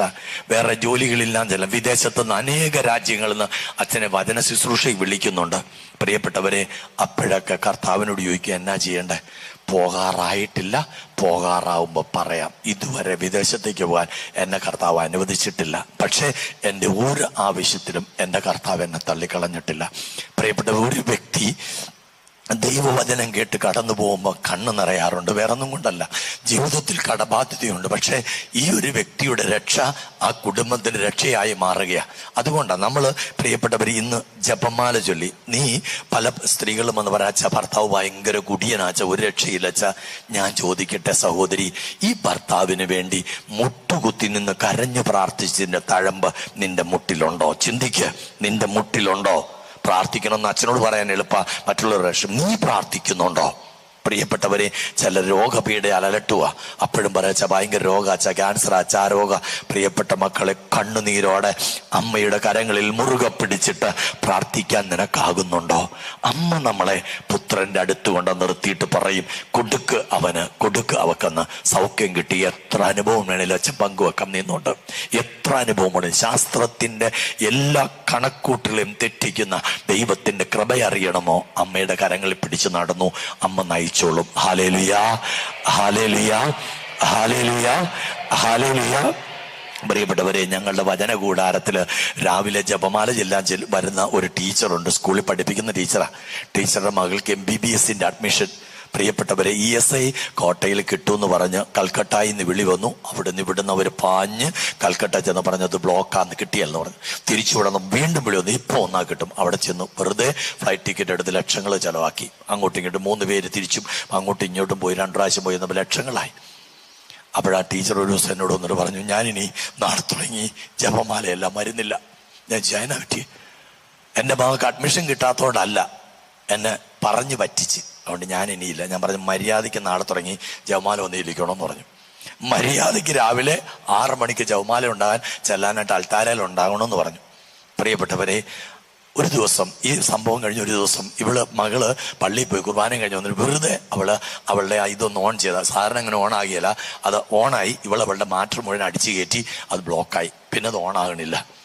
പ്രിയപ്പെട്ടവരെ, അടുത്ത ദിവസം ലിസ്റ്റ് വരുമ്പം ഈ കൊച്ചിന് ESI കോട്ടയില് കോയമ്പത്തൂര് ഹോസ്പിറ്റലില് അഡ്മിഷൻ കിട്ടി. ഹല്ലേലൂയ. MBBS പഠനത്തിന് ESI കോട്ടയിൽ കിട്ടിയാൽ 1 വർഷം ചെലവാക്കേണ്ടത് 50,000 രൂപയാ. 5 വർഷം 2.5 ലക്ഷം രൂപയ്ക്ക് പഠനം നടത്തി. ഇപ്പൊ അവള് പ്രിയപ്പെട്ടവരെ ഇവിടെ മഹാരാഷ്ട്രയിൽ ഒരു ഹോസ്പിറ്റലിൽ ഹൗസ് സർജൻസി ചെയ്തുകൊണ്ടിരിക്കുക. Hallelujah, hallelujah. എത്ര അനുഭവങ്ങളിൽ അമ്മ നമ്മളെ കൈപിടിച്ച് നടത്തുമെന്നറിയാമോ? അമ്മയോട് ചേർന്ന് നിൽക്കണം. അതുകൊണ്ട് പ്രിയപ്പെട്ട മക്കളെ, അച്ഛൻ പറയാൻ ആഗ്രഹിക്കുന്ന ഒരു കാര്യം ഇതാ, നിന്റെയും എന്റെയും ജീവിതത്തില് ജപമാല മുടങ്ങരുതെന്ന് അച്ഛൻ പറയും. അടുത്ത വർഷം ഇവിടെ നമ്മുടെ ഈ വചന കൂടാരത്തിൽ ഒരു കൺവെൻഷൻ നടക്കുന്ന സമയം വരെ മക്കളെ, ഇന്നു മുതൽ ജപമാല മുടങ്ങാതെ നമ്മുടെ കൂടെ ഉണ്ടാകണം. നമ്മുടെ ജീവിതത്തെ അച്ഛൻ പറഞ്ഞ മുഴുവൻ സന്ദേശവും, തിരുവചനത്തിൽ നമ്മൾ ഒരു ക്രിസ്ത്യാനി ഉൾക്കൊള്ളേണ്ട മുഴുവൻ സന്ദേശവും അച്ഛൻ 4 സെന്റൻസിൽ ഒതുക്കാൻ പോവുക. 1, നിന്റെ ജീവിതത്തിൽ കെട്ടിപ്പിടിച്ച് കരയാൻ ഒരു കുരിശും, കെട്ടിപ്പിടിച്ച് കരയാൻ ഒരു കുരിശും, ഹൃദയം കാട്ടി പ്രാർത്ഥിക്കാൻ ഒരു സക്രാരിയും, മടിയിൽ വെച്ച് വായിക്കാൻ ഒരു വിശുദ്ധ ഗ്രന്ഥവും, ജീവിതത്തിൽ പതറിപ്പോകാതെ മുന്നേറാൻ നിന്റെ കയ്യിൽ ഒരു ജപമാലയും ഉണ്ടാകട്ടെ. ഐ റിപ്പീറ്റ്, കെട്ടിപ്പിടിച്ച് കരയാൻ ഒരു കുരിശും, ഹൃദയം കാട്ടി പ്രാർത്ഥിക്കാൻ ഒരു സക്രാരിയും, മടിയിൽ വെച്ച് വായിക്കാൻ ഒരു വിശുദ്ധ ഗ്രന്ഥവും, ജീവിതത്തിൽ പതറിപ്പോകാതെ മുന്നേറാൻ നിന്റെ കയ്യിൽ ഒരു ജപമാലയും ഉണ്ടാകട്ടെ. നമുക്കൊന്ന് എഴുന്നേറ്റ് നിൽക്കാം മക്കളെ. ഒരു നിമിഷം നമ്മളൊന്ന് കർത്താവിനെ സ്തുതിച്ച് പ്രാർത്ഥിക്കാൻ പോവുകയാണ്. ദൈവസ്തുതിപ്പിന്റെ മണിക്കൂറാണിത്. എല്ലാ മക്കളും സ്തുതിച്ച് പ്രാർത്ഥിക്കണം. നമുക്ക് ദൈവസ്തുതിപ്പ് എന്ന് പറയുമ്പോൾ സ്വർഗം തുറക്കാൻ ദൈവം തന്നിരിക്കുന്ന താക്കോല ദൈവസ്തുതിപ്പ്. അതുകൊണ്ട് ഈ സമയം സ്തുതിക്കുമ്പോൾ കരങ്ങളുടെ മുട്ടു നിവരണം മക്കളെ. ദൈവസന്നിധിയിലേക്ക് നിന്റെ കണ്ണ് നിറഞ്ഞൊഴുകണം. നിന്റെ വേദനകളെ, നിന്റെ ദുഃഖങ്ങളെ ഈശോയ്ക്ക് കൊടുക്കുന്ന സമയമാ. സ്വർഗം തുറന്ന് മലാഖമാര് ഇറങ്ങുന്ന സമയമാ. നിന്നെ ഈശോയുടെ അരികിലേക്കൊന്ന് ചേർത്ത് നിർത്താൻ അമ്മ ഇറങ്ങി നമ്മുടെ അരികിലൂടെ നടക്കുന്ന സമയമാ. നിന്നെ ഒന്ന് ഈശോയോട് ചേർത്ത് നിർത്താൻ സർവശക്തിയോടെ. നിന്റെ കടബാധ്യതയായിക്കോട്ടെ, നിന്റെ രോഗമായിക്കോട്ടെ, നിന്റെ സാമ്പത്തിക ഭദ്രതയില്ലാത്ത അവസ്ഥയായിക്കോട്ടെ, മക്കളെ കുറിച്ചുള്ള നൊമ്പരമായിക്കൊള്ളട്ടെ, ജീവിത പങ്കാളിയെ കുറിച്ചുള്ള നിവേദന ആയിക്കൊള്ളട്ടെ, എല്ലാം സമർപ്പിച്ചുകൊണ്ട് സർവ്വതും മറന്ന് എല്ലാം വിട്ടുകൊടുത്ത് നമുക്കൊന്നു ചേർന്നൊന്ന് സ്തുതിക്കുക. എല്ലാവരെയും കരങ്ങൾ ഉയരട്ടെ മക്കളെ. സർവശക്തിയോടെ സ്തുതിച്ച് ഹല്ലേലൂയ.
ചേർത്ത് വെക്കാം മക്കളെ. കരങ്ങൾ ഹൃദയത്തോടൊന്ന് ചേർത്ത് വെക്കാം.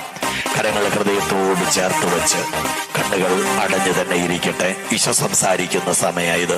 ഈശോ സംസാരിക്കുന്ന സമയമാണ്. അനേകം നാളുകളായിട്ട് നടുവുവേദന കൊണ്ട് നടുവിന്റെ ഏറ്റവും താഴെ നിന്ന് 4, 5, 6 കശേരുക്കൾക്ക് കഠിന വേദന കൊണ്ട് അല്പനേരം ഇരുന്നാൽ എഴുന്നേക്കാൻ, നടുവ് നിവർത്താൻ പറ്റാത്ത ഒരു വ്യക്തിയെ കർത്താവ് സൗഖ്യപ്പെടുത്തി അനുഗ്രഹിക്കുന്നതായിട്ട് കാണിച്ചു തരുന്നു.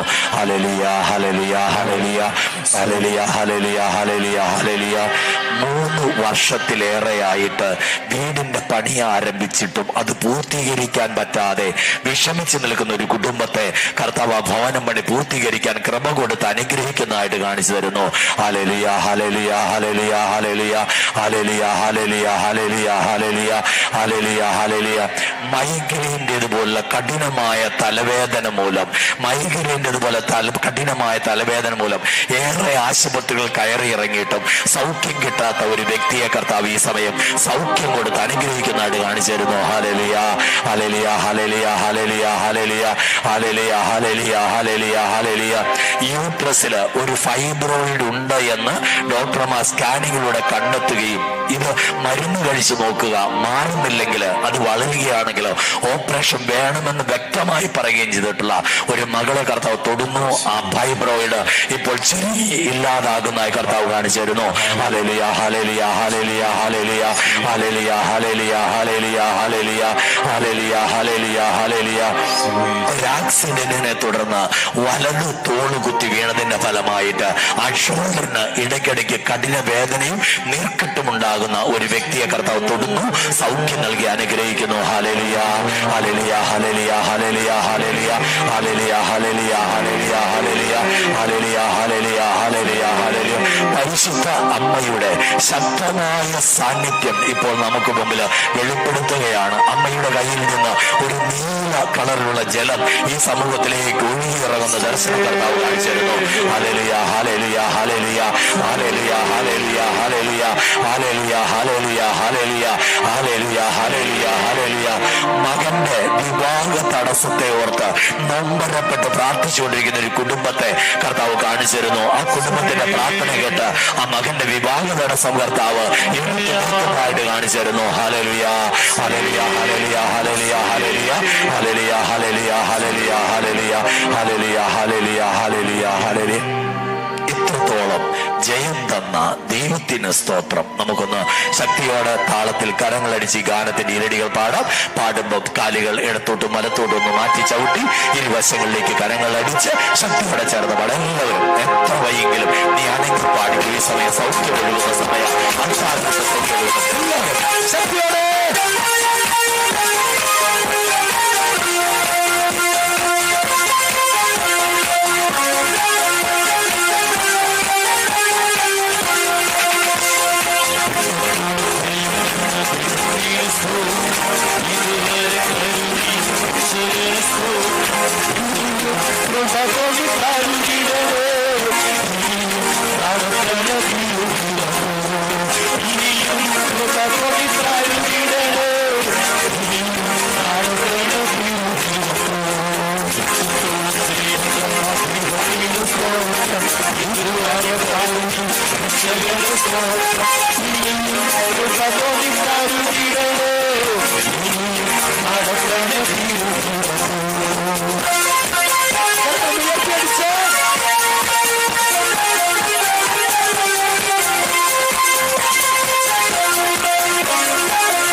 രക്ഷകന് സ്തോത്രം.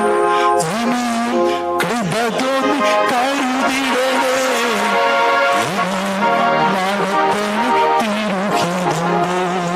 ഇനിയും നടത്തണ തിരുഹിതമേ. നന്മ നിറഞ്ഞ മറിയമേ സുസ്തി.